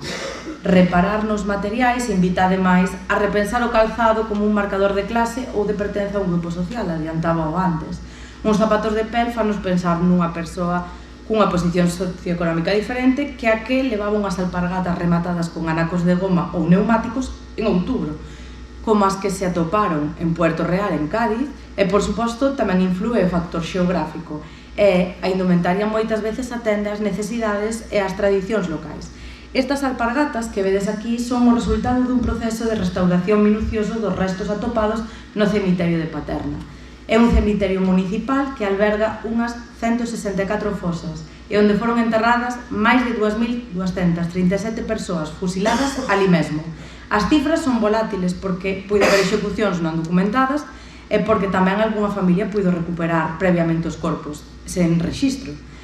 Ata o momento foron recuperados 1.600 corpos, intervindo 84 fosas en 20 anos. Hai solamente uns días atrás rematou a excavación da última das grandes fosas, con 176 vítimas, 30 das cales xa foron identificadas e entregadas ás familias. En Paterna leváronse a cabo grandes enterramentos de sacas, é dicir, execucións colectivas e enterramentos en cimas de máis de 6 metros de profundidade. Algúnas destas matanzas pénsase que tiveron lugar en datas sinaladas, como pode ser o 14 de xuño do ano 40, con motivo da toma de París por parte dos nazis. En esas ocasións, as vítimas podían ser obrigadas a fusilar a outras vítimas. E, falando de restaurar zapatos e da sensibilidade de preservación que percibimos na comunidade valenciana, compre mencionar a iniciativa da zapatería La Alqueria, que compartiu nas súas redes un vídeo onde ofrecen consellos para restaurar calzado afectado pola dana, subliñando a importancia de preservar os recordos asociados a este tipo de obxetos persoais, con gran valor sentimental, como poden ser os zapatos dunha falleira maior.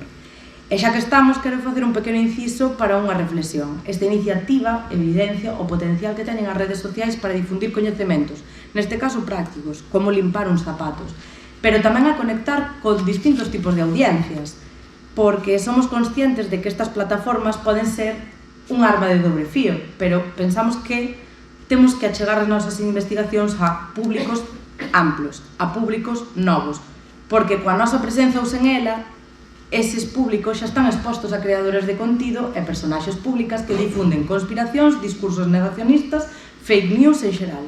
E ali onde non chega a educación formal, pensamos que podemos atopar formas para facernos presentes e transmitir unha información veraz e útil nestes espazos. No relativo ás pegadas sartoriais de xénero, que son moi evidentes, compre traer a colación estes zapatos de tacón, de pel e madeira, observables na portada do último libro de Esther López Barceló, o cal vos recomendo encarecidamente. Estes zapatos de salón foron atopados incrustados aos metatarsos do individuo 23 na fosa 115 de Paterna. Grazas ao traballo de investigación da antropóloga Gemma López, xunto co equipo transdisciplinar Arqueoantro, sabemos que estes zapatos pertencían a Vicenta Mena Maíquez, fusilado o 8 de marzo do ano 40. A altura do tacón e o seu zapato de corte salón fainos pensar que quizáis Esta anarquista e modista levaba o seu mellor calzado para a súa execución, unha especie de xesto de resistencia sartorial contra a pena capital.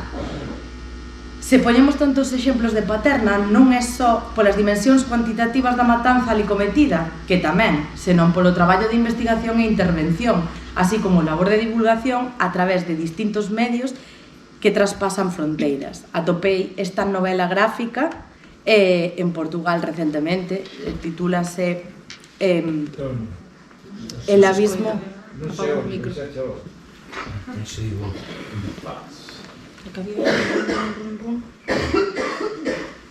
Titúlase O abismo do esquecemento, que reconstrúe a historia das vítimas do franquismo precisamente en Paterna. En este cómic hai un personaxe real que merece a nosa atención, porque falar de Paterna implica falar de Leoncio Badía, un republicano condenado a servir como enterrador dos seus entre o ano 39 e o ano 45. Mais Leoncio non se limitou a cumprir coa condena imposta, porque loitou a súa maneira contra o esquecemento. Sempre que puido, e a escondidas, introduciu en pequenas botellas de vidro papéis con nomes, apelidos, data de fusilamento, procedencia da persoa asasinada e incluso o número de descendencia que deixaban os que ali foron executados. Este xesto permitiulle, décadas despois, a moitas familias recuperar os corpos dos seus seres queridos. A fosa 126 revelou 11 destas botellas de vidro con tapón de cortiza ou de rosca, que eran propias das empregadas para uso medicinal ou cosmético. Leoncio tivo ademais un papel moi significativo no trasfego de memorias sartoriais nesta fosa. E en que sentido? Pois cortaba retallos de roupa e guechos de pelo, de cabelo, para entregar ás viúvas e aos orfos e que puderan identificar con probas que os seus seres queridos estaban ali nun futuro. E tamén recuperou e asociou pequenos obxectos persoais. Nalgúnha ocasión chegou incluso a ensinarlles os corpos aproveitando a noite pecha e cando puido enterrou obxectos persoais das vítimas preto dos seus corpos, incluindo tamén incluso pezas a modo de ofrenda por petición da familia. É o caso dun mantón de Manila que apareceu na fosa 126. En Galicia non atopamos un mantón nunha fosa, pero buscouse. Buscouse xunto co corpo de Anuncia Casado Atanes na fosa de Viana do Bolo. Vencellada ao Partido Comunista de Ourense, coñecida como a Pasionaria de Viana, foi maltratada, torturada, abusada sexualmente ata ser brutalmente asasinada. Segundo as dilixencias da autopsia, o seu cráneo quedou completamente esnaquizado. Deixárona tirada baixo unhas polas e cuberta co seu mantón. Os restos de Anuncia foron trasladados ao cemiterio máis próximo, onde, segundo os veciños e segundo os seus descendentes, foi enterrada envolta nese mantón. Pero o seu corpo nunca apareceu e o mantón tampouco. Os obxectos conservados serven como intermediarios para paliar as ausencias. É un exemplo paradigmático constitúeno a este respecto as fotografías, máis aínda se son fotografías con carta de despedida, escrita moitas veces, tantas veces, desde espazos de reclusión. A mi querida esposa e hija, en las últimas horas de mi vida, solo os pido que sepáis librarse de los que han atentado contra vuestro ser querido. Quien lo recoja, que lo entregue en esta dirección. Estes obxectos teñen para as familias das vítimas un valor incalculable. Hai uns meses, moitas vidas, como sabedes, de familias, de persoas de Valencia, da zona, víronse afectadas pola dana, perdendo a vida, as casas e dentro das perdas materiais tamén os recordos familiares, as fotografías. A Universidade de Valencia impulsou unha iniciativa para a recuperación destas fotografías afectadas pola dana. O proxecto busca restaurar e digitalizar esas imaxes familiares. Agora tamén se sumaron outras institucións, o resto de universidades do País Valenciano e tamén museos da comunidade. Esta acción non solamente quere rescatar os recordos persoais, senón que tamén quere contribuir á recuperación emocional dunha sociedade afectada.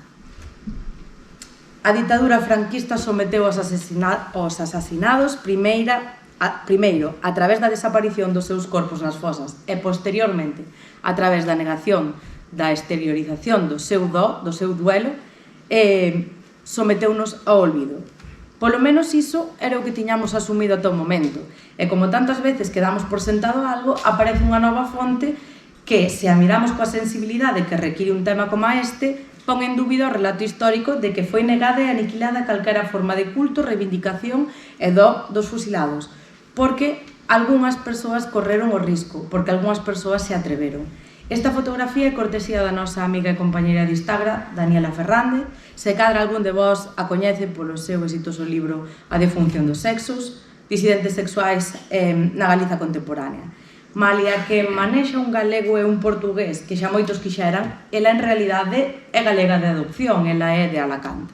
E de ali ven esta fotografía. É a fosa na que xace o seu bisavó. A súa tataravoa aparece aquí axeonllada a carón da fosa do seu fillo, velada e tamén vestida de loito. A data non a sabemos, non a coñecemos, pero pola vestimenta e polos anos que tería quen agardou na casa ata agora, estimo que se trata dos anos 40. É unha proba documental de que as familias non deixaron de lembrar os seus seres queridos e algunhas ousaron honrar a súa memoria con xestos simbólicos nos lugares de execución e de enterramento. Moitas veces estes xestos podían ser unha presa de carabéis vermellos depositados de xeito anónimo e con discreción en gabias, en camiños, en cemiterios, pero tamén ás veces tiveron lugar pequenas xuntanzas a modo de velorio en riba mesmo das propias fosas. E volvendo ao caso galego, quero determe na fosa de Trasanquelos, onde buscábamos dúas vítimas. A familia dun deles custodiaba este recordo fotográfico, moi traumático para eles, aínda a día de hoxe. Os membros desta familia estaban tan afectados no momento de contactalos e a súa dor era tan fonda que se optou por non gravar as entrevistas.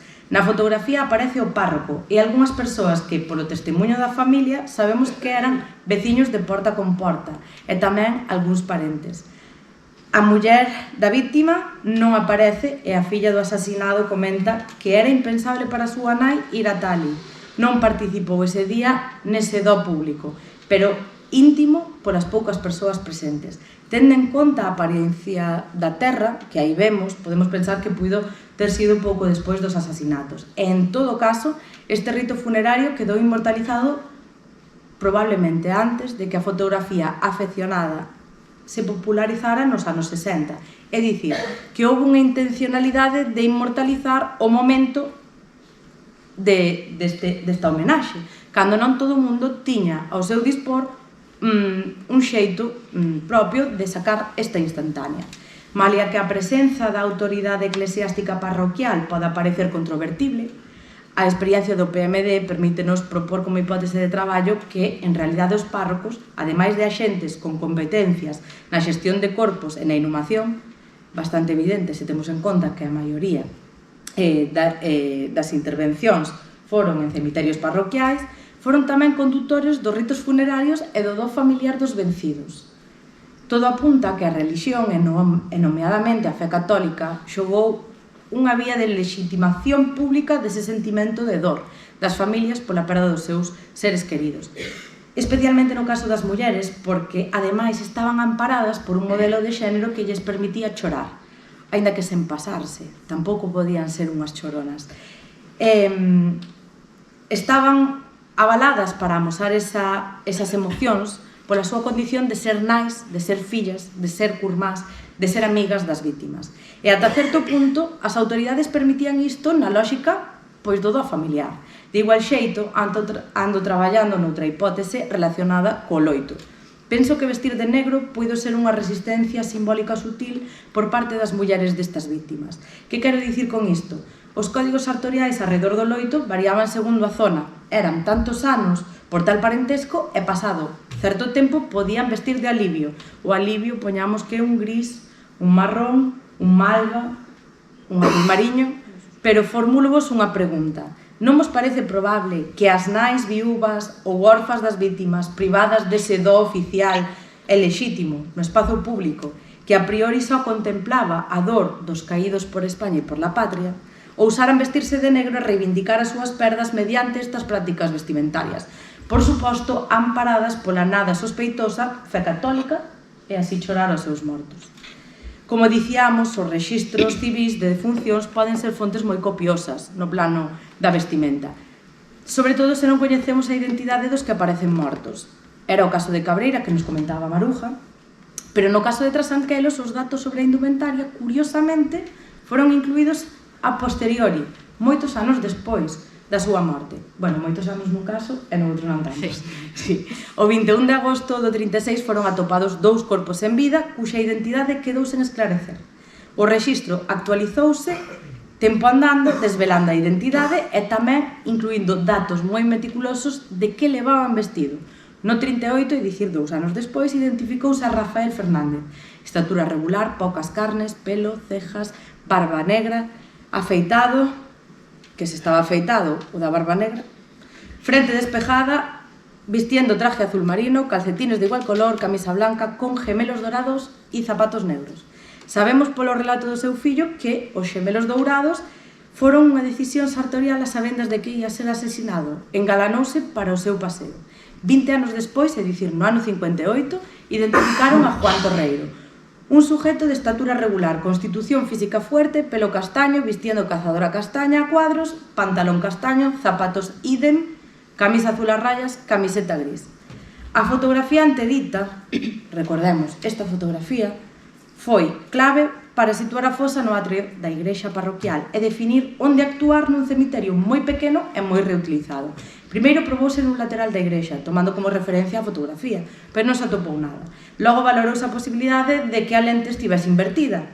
Entón probouse no outro lateral. Cal era o problema? Que había tumbas máis modernas, entón había que sortealas. Ao pouco de comezar a excavar, apareceron 2 cráneos.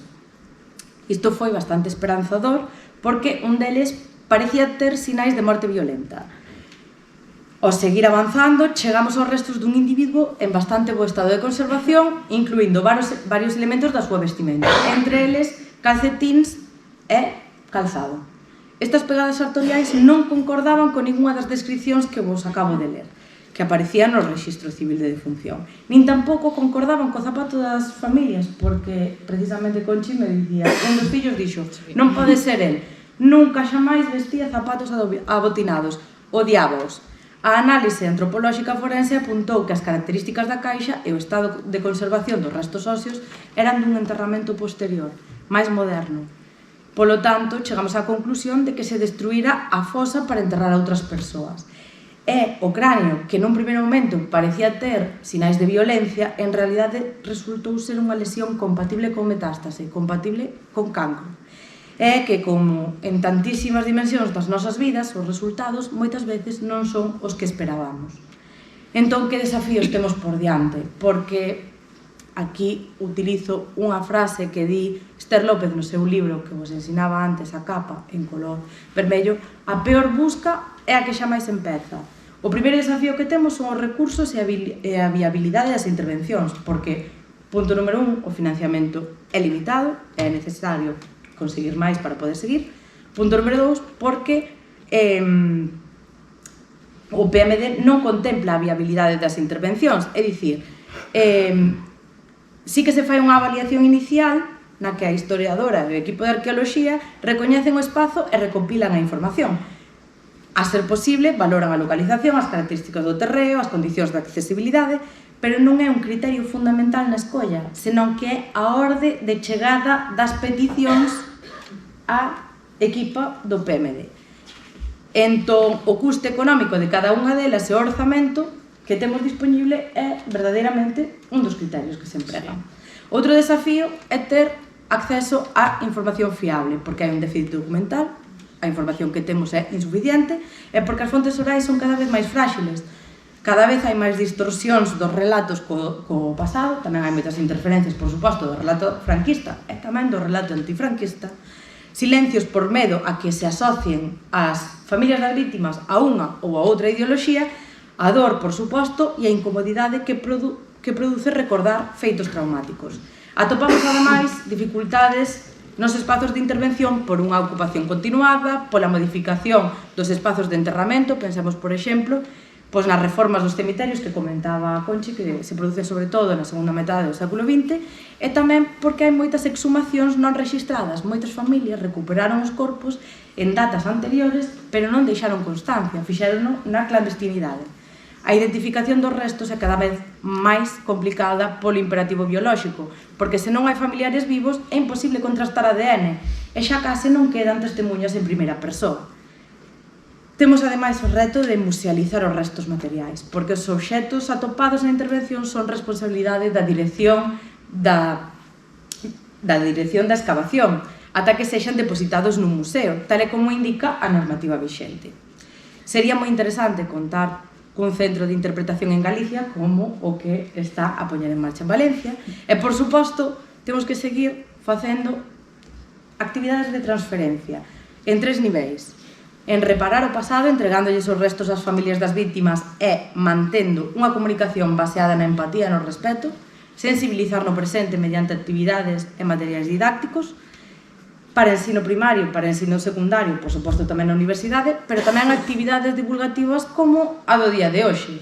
E, por suposto, nun terceiro nivel, que é recordar para o futuro. É dicir, deixar, ademais, monumentos, placos e pola nosa banda, eses tótems que sinalan os lugares de memoria intervidos de acordo coa Lei de Memoria Democrática. Bueno, xa estamos rematando e diredes vos, bueno, e aquí, que aconteceu na provincia de Lugo? Aquí non hai fosas. Bueno, pois, en nomes e voces, temos registradas un total de 90 fosas en Galicia, máis ou menos, das cales, alrededor dunhas 20, están localizadas nesta provincia, na provincia de Lugo, e máis da metade xa foron exhumadas. Outras foron destruídas, polo que, segundo os datos actuais, nun principio únicamente sería viable unha intervención en 3 delas, na fosa de Seoane do Courel, na fosa de Remeite e no cemiterio de Retizós. As 2 primeiras trátanse de enterramentos individuais e a última de 3 persoas, posiblemente de orixe asturiano. O PMD non levou a cabo ningunha intervención nesta provincia ata o momento. Isto débese a estes datos poucos alentadores que vos daba anteriormente, pero tamén a inexistencia de peticións por parte de familiares, veciños, asociacións ou calquera cidadán que este interesado. Aquí compre deterse un momento para contarvos en que consiste isto da petición. A actividade do PMD xorde da iniciativa cidadá e do dereito das familias a buscar, exhumar e recuperar os restos dos seus, tal e como recolle a Lei de 2022. Entón, como consecuencia, o primeiro paso para contemplar a intervención nunha fosa pasa por recibir unha petición formal por parte destes colectivos na que se faga explícita esta necesidade e non la dirixe o grupo de investigación Instagram no que recae a dirección deste proxecto. Consta simplemente nun documento onde se recollen os datos persoais do peticionario e da persoa que busca acompañado dunha firma. Máis sinxelo non pode ser. E o proceso inmediato, unha vez o recibe o grupo, é arquivalo e poñémonos en contacto coa persoa interesada para recopilar a información da que se dispoña e tamén poñela en común co resto do equipo para valorar esa fosa dentro das posibles a traballar na anualidade seguinte. Entón, esta selección atende, como xa fomos comentando, a criterios de orzamento e de orde de peticións. E dentro da nosa escolla, pois, a Xunta tamén ten que ratificalas e incluso as pode modificar. O sea, tampouco podemos facer nós, pois, o que consideremos, non? E, bueno, que acontece na comarca da Mariña, na vosa comarca? Todo isto son datos que temos nos registrados en nomes e voces. Se calquera de vos ten máis información, convido-vos sin duda, pois, se queredes, se vos apeteza, compartila con nós e a seguir enriquecendo toda esta rede de contactos e todo este coñecemento. E, bueno, temos registradas 4. A do Cemiterio Municipal de Ribadeo, que xa foi intervida pola RMH no 2023, 2 fosas no Cemiterio de San Pedro de Argomoso, que tamén xa foi intervida no 2009 pola mesma asociación, a do Monte da Penela no Vicedo, que foi intervida tamén no 2005, e a das Irmáns Casabella en Ourol, posiblemente desaparecida, pero que conta cunha placa conmemorativa na ruína da casa incendiada polo Benegal. Nos últimos... Incendiada polo Benegal, non, basta polo Benegal. Ai, perdón. Nos últimos días, que andábamos revisando por si ves algunha información máis e que non estivese na base de datos, pois a nosa amiga Leti Breijo, da Asociación Nordés, non sei se está por aquí, hola Leti, pois enviou nos recortes información onde se mencionaban outras 2 fosas en Ourol, a do guerrilleiro antifranquista o Trancas, que foi abatido en 1946 e que tamén xa foi intervida pola RMH recentemente. E outra fosa colectiva, os mártires de Silán, que é de 2 mulleres e de 3 homes. E que se algo queda claro é que as cifras están en baile constantemente e que aquí tamén ides bastante adiantados. A maioría das vítimas mortais, veciñas da comarca, pois foron enterradas nalgúnas das fosas anteriormente mencionadas. Agas, pois persoas que foron condenadas a penas capital e executadas en Lugo, polo que vos expliquei anteriormente dos tribunais militares, as que seguiron unha trayectoria violenta que non foi habitual e os seus corpos remataron en lugares máis afastados, como Serantes, tal foi o caso de Emilio Pardo Otero, ou Pereiró, como foi o caso de Manuel Odensor. Se queredes curiosear sobre estas persoas, convídovos a que visitedes a base de datos de nomes e ali tedes máis información. Tamén temos outros casos, as que foron inhumadas noutros lugares da comarca, en Vieiro, Covas e Galdo, que son de Viveiro, San Isidro do Val e do Vicedo e San Vicente de Mondoñedo. O que nos está falando de son novas fosas que non temos registradas ou poden tratarse de enterramentos tamén en nichos familiares. Esas son preguntas que... E logo, bueno, temos casos singulares, como por exemplo de Rosalía Alonso Lastra, que foi vítima dunha bala perdida. Pero, bueno, ademais das anteriores, temos certos indicios de que pode haber outra fosa tamén en Cabanas, no Vicedo, nunha propiedade privada e de cronoloxía da guerrilla. A única testemunha que temos desto, pois, é unha muller, que xa non nos debe de sorprender despois de todo o que vos temos contado. E ela recorda o lugar de enterramento e as características e usos que tuvo todo ese espazo e que nos leva a pensar de que, bueno, pois é unha fosa viable para a súa intervención. E se temos en conta que a vida da comarca da Mariña pois vai máis alá do Sor e do Eu, é dicir, das fronteiras fluviais naturais e provinciais administrativas, podemos apuntar tamén dúas fosas en Mañón, a do cemiterio de Grañas de Sor e a de Ribeiras do Sor. Nesta, recentemente, recibimos a petición dunha familia, pero de 7 persoas dunha mesma familia. E esta é unha das que temos para contemplar no caso de que se renove o plan de memoria neste 2025 e xa vos iremos contando que pasa. Quero determe un momento no asasinato a sangue fría de 4 mariñás, de 4 mulleres da familia Casabella. Vedes que estes xornais difiren no número de vítimas da familia, pero decantámonos por 4 segundo a nosa base de datos. O caso, 4 mulleres da mesma familia foron asasinadas o 16 de abril do ano 38 na súa casa en Candedo, Ourol. Ali foron tiroteadas por unha partida de falanxistas e gardas civís que querían acabar coa vida de Alejandro Temblás, secretario xeral da Agrupación Socialista de Ourol, militante do PSOE e da UGT.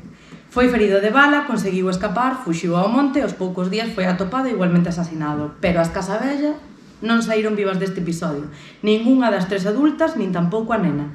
Cando viron que Temblas fuxira, acabaron coas que sobreviviran aos tiros, queimaron a casa, mataron ao gando e cearon ese gando na taberna do pobo. A súa fosa estaría nas proximidades da entrada ao cemiterio, pero segundo as informacións que temos, esta fosa xa estaría desaparecida. Faría falta seguir indagando nesta cuestión. Bueno, e ora imos tecer en común nomes, voces, lugares. O PMD supón entón un avance na recuperación da memoria democrática en Galicia e no coñecemento histórico relacionado co golpe, ca guerra e ca ditadura. Ademais de estar avaladas polo aparello institucional estatal con orzamentos para tal fin, é preciso sinalar outra cuestión novidosa que marca un punto de inflexión na nosa historia, que é, ademais, super recente. Tal e como indica a Lei de Memoria Democrática, dotáronse algúns e algunhas fiscais de sala con competencias para actuar como fiscais delegadas en materia de dereitos humanos e de memoria democrática. Entón, como consecuencia, o Grupo Istagra puxo en coñecemento deste Ministerio Fiscal todas as nosas actuacións, os restos humanos que atopamos e demais. E, consecuentemente, dita Fiscalía está tramitando os expedientes gubernativos e as dilixencias que estime pertinentes, e é que cumpriuse así co indicado na Lei de Memoria Democrática. O nomeamento dun fiscal de sala para a investigación dos feitos que constitúan violacións do dereito internacional dos dereitos humanos e humanitario, incluindo os que tiveron lugar con ocasión do golpe de Estado, da guerra e da ditadura. Pois, agora que xa, por fin, estamos chegando ao final, queremos facer un chamamento, novamente, á participación cidadá neste espazo de sensibilización como é o Foro Social da Mariña. Como podedes axudarnos a zurcir os buracos que viñamos comentando? Pois en prexuizo de colaborar de xeito activo con outras iniciativas particulares, veciñais, asociativas, desde a Universidade debecemos por coñecer novos datos, testemunhas locais e fotografías familiares. Por suposto, calquera información pode ser moi valiosa. As vosas achegas serán moi benvidas, moi agradecidas, tratadas con cuidado e interpretadas con maior dos rigores, porque queremos reconstruir tantas historias de vida como podamos. Como dicíamos, partimos dun rexistros moi incompletos, que teñen ademais un gran viés de xénero, pois menos do 5% das vítimas rexistradas son mulleres. Iso non significa que fosen tan poucas. Queremos deixar un enxoval para as futuras xeracións, pero que non queremos que sexa un enxoval únicamente funerario cos restos materiais das fosas, senón que tamén queremos un enxoval familiar bordado para as futuras xeracións, convencidas de que as accións colectivas de investigación didáctica e conmemoración nos encamiñan cara a unha sociedade máis democrática, pacífica, xusta e igualitaria. Este é o noso pequeno gran de area. O compromiso de seguir traballando para cicatrizar as feridas abertas na paisaxe e na memoria, en forma de fosa. Tecer en común é un acto de xustiza, de dignidade e de humanidade. Axudádesnos. Queda moito por facer, por suposto, queda moito por publicar, as publicacións tardan moito en sair do prelo. No que respecta aos últimos anos, esta é unha breve, pequena selección. E xa por último, e remato, xa sí que sí, non pensamos que haxa mellor maneira que deternos un intre a honrar a memoria de Xosé Vizoso. Tristemente acaba de deixarnos, pero o seu legado queda.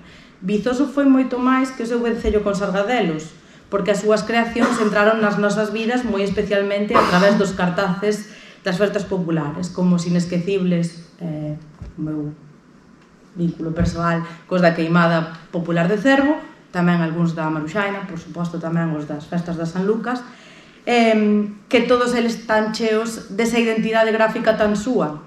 Pero hoxe queremos pechar lembrando unha das súas obras máis simbólicas sobre o tema que aquí nos ten ocupada a tarde. Aquí o vemos en pleno proceso creativo no mural do Alto do Furriolo, no municipio da Bola, erguido en 2006 para homenaxear as vítimas do franquismo, asasinadas na bisbarra de Celanova. Unha obra que sinala un lugar de memoria, que testemunha e denuncia con trazos vermellos que falan do sangue derramado. Hai quen di que é o Guernica galego, e non é para menos, porque a súa arte non soamente decora espazos e fai comunidade, senón que tamén conta historias de vida e historias de morte. E supoño que seguirá contando, porque é cousa nosa que non cae no esquecemento. Así que, nada máis, moitas grazas pola vosa atención. Antes de abrir a quenda de preguntas, comentarios, deixamos aquí os nosos enderezos, as nosas contas de Instagram, por se máis adiante queredes contactar con nós. Moitísimas grazas pola paciencia e ficamos ao voso dispor.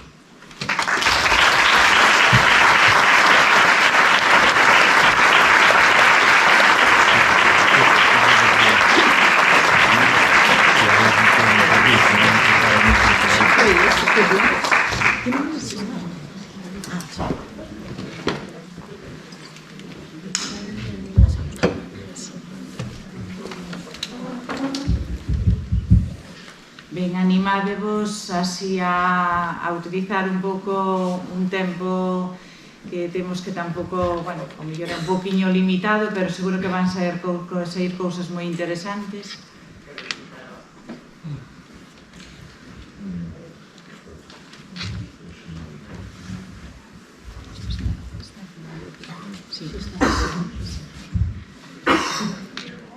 Ás veces é un pouco difícil romper o xeo. Antes había algún compañeiro que tiña tamén algunha información, se quere...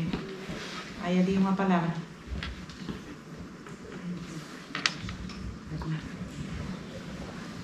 Eu teño dúas preguntas moi concretas. A primeira fai referencia na fosa colectiva, pois este é ese caso de 7 persoas. Algunas familias están de acordo e outras non. E isto influi na abertura da fosa ou non? O posicionamento das familias influi na abertura da fosa ou non influi? E despois a outra cuestión fai referencia ao terreno onde está. Hai moitos casos que son da Igrexa, pero, como dixestes hai un pouco, tamén hai fincas privadas. Entón, o feito de que sexa unha finca privada dificulta o proceso.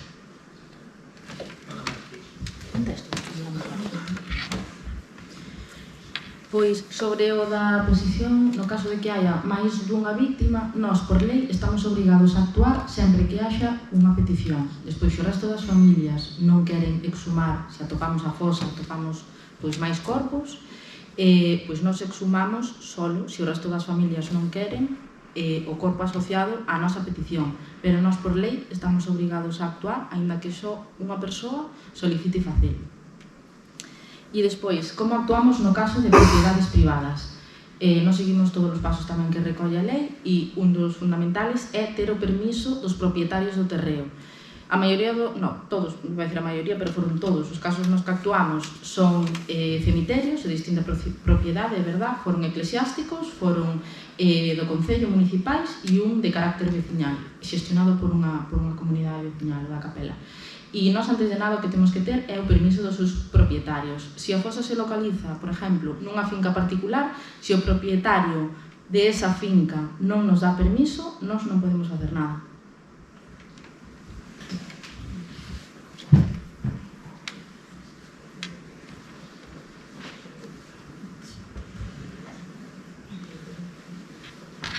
Animades, pois, así, alguén máis a comentar algo? Aliadas. Bueno, contestei. Escoito. Oye, nós antes preguntábamos que pasa con eses corpos que atopades que non son os que estabades buscando. Ben, contesto-vos. Si podemos detectar en campo que eses corpos non se asocian coas persoas que estábamos buscando, como o exemplo que vos puxen antes, non? Buscamos unha persoa de 40 anos e estamos traballando na terra, topamos con restos, se o forense determina, que sei, polas características dos osos ou como ten desarrolladas as muelas e tal, pois que non xa encaixa na cronoloxía de idade, nós non facemos nada, intentamos deixar todo tal cual o atopamos. Si por outro lado encaixan en parámetros de idade, en que pode presentar indicios de morte violenta e todo o demais nos sitúa, que claro, se un análise no laboratorio non o podemos certificar 100%, pero se traballando en campo temos indicios que non permiten descartar eses restos, levanse ao laboratorio, analízanse, fanse os análisis correspondentes, non? Como por exemplo no caso de Trasanquelos, que ao final o que parecía ser unha morte violenta non o era. Nós estamos na obriga de devolver eses restos ao lugar de onde os retiramos. E se non é así, porque, por exemplo, hai cemiterios, o caso de Trasanquelos, como de onde inhumamos ese corpo, é un espazo moi pequeniño e moi utilizado, pero se fixeron outras ampliacións, é dicir, xa non se pode enterrar, volver a enterrar onde nos exhumamos, pois temos que buscar un nicho nalgúna desas ampliacións, e adoitamos negociar pois coa alcalde se o cemiterio é municipal, como pasou no caso de Vila García, ou se é da Igrexa, pois intentamos tamén negociar con eles e no caso incluso se é necesario tamén temos que poñer parte do noso orzamento en buscar un sitio onde volver a enterrar a esa persoa e eses restos volven ao mesmo cemiterio, pero digamos nunha ampliación ou nunha parte nova obligados por estes condicionantes e nese enterramento tamén vai queda registro en todas as cañas oficiais de a trayectoria que se seguiu ese corpo, cando se exhumou, que análisis se fixeron, cando se volveu a enterrar e onde, e esa copia dese informe, ademais de quedar registrado nas oficinas do Concello, no arquivo da diócese, se o arquivo é da Igrexa e demais, no propio enterramento tamén estamos obrigados a incluir un expediente. A ver, por se alguén vai ali dentro duns anos, se vai en papel, pois a mellor xa non ten moito que atopar, non? Pero intentamos que quede a maior pegada posible do que nos fixemos, por se alguén nuns anos pois quere saber ou saber que fixemos. Non sei se iso responde un pouco a vosa pregunta.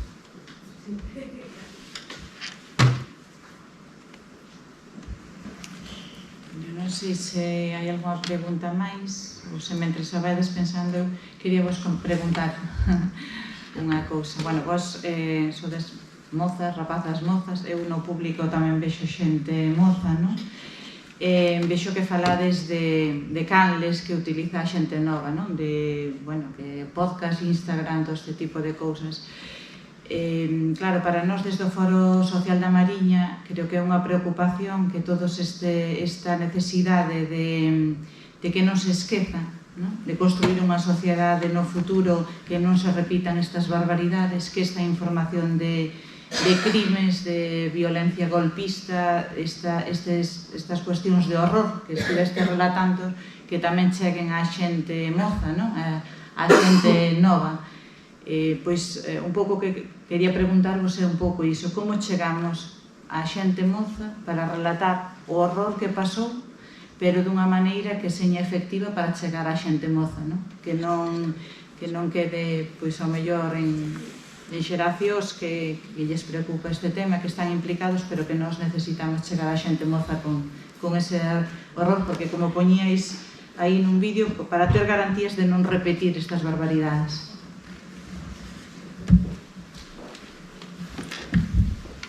Pois, supoño que é unha pregunta clave e non hai unha resposta doada, nin teño unha receita máxica que o poda solucionar, pero eu sí que creo que temos a responsabilidade, as persoas que nos dedicamos a investigar profesionalmente, que os nosos achados non queden nun paper científico que lemos 4 ou ás veces nin 4. Penso que temos que buscar formas de transmitir aquelo que nos leva tanto tempo chegar a saber.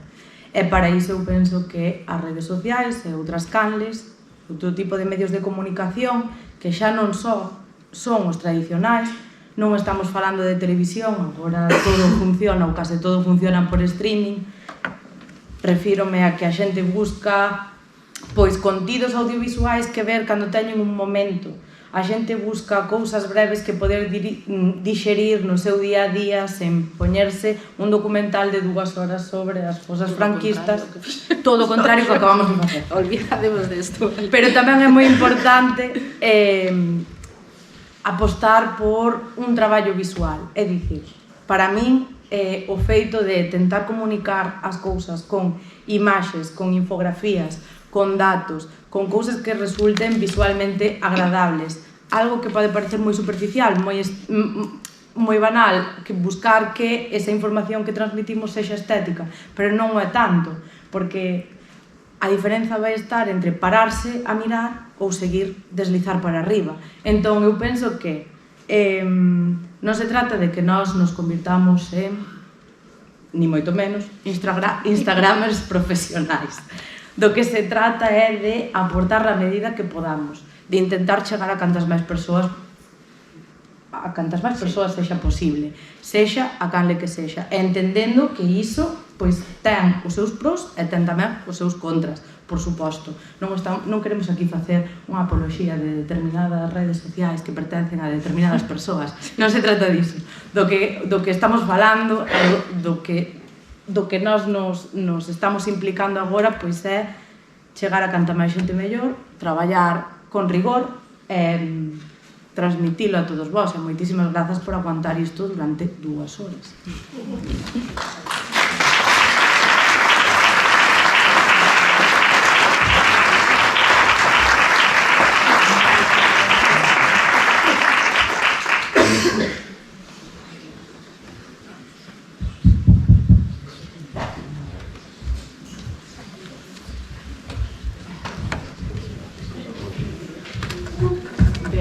Pois agradecervos a todas as persoas que nos acompañastes hoxe aquí.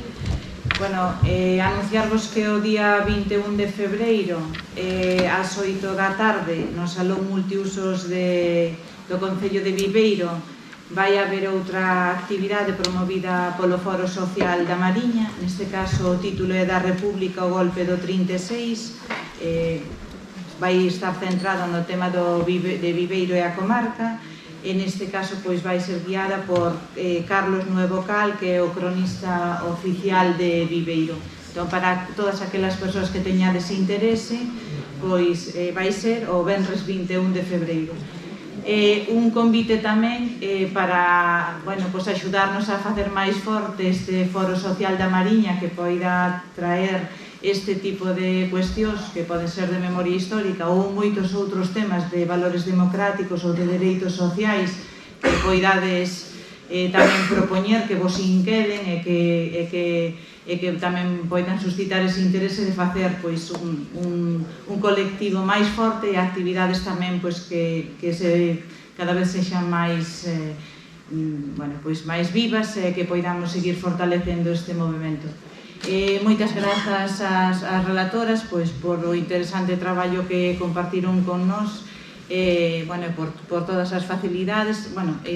Compartimos tamén ese agradecemento e esa homenaxe que fixestes de Vizoso, que, por certo, mañá hai un acto no cemiterio de Mondoñedo que chegan os seus restos, e creo que moita xente tamén valoramos estar aí agradecendo de alguma maneira todo o que el nos leva chegado durante a súa vida.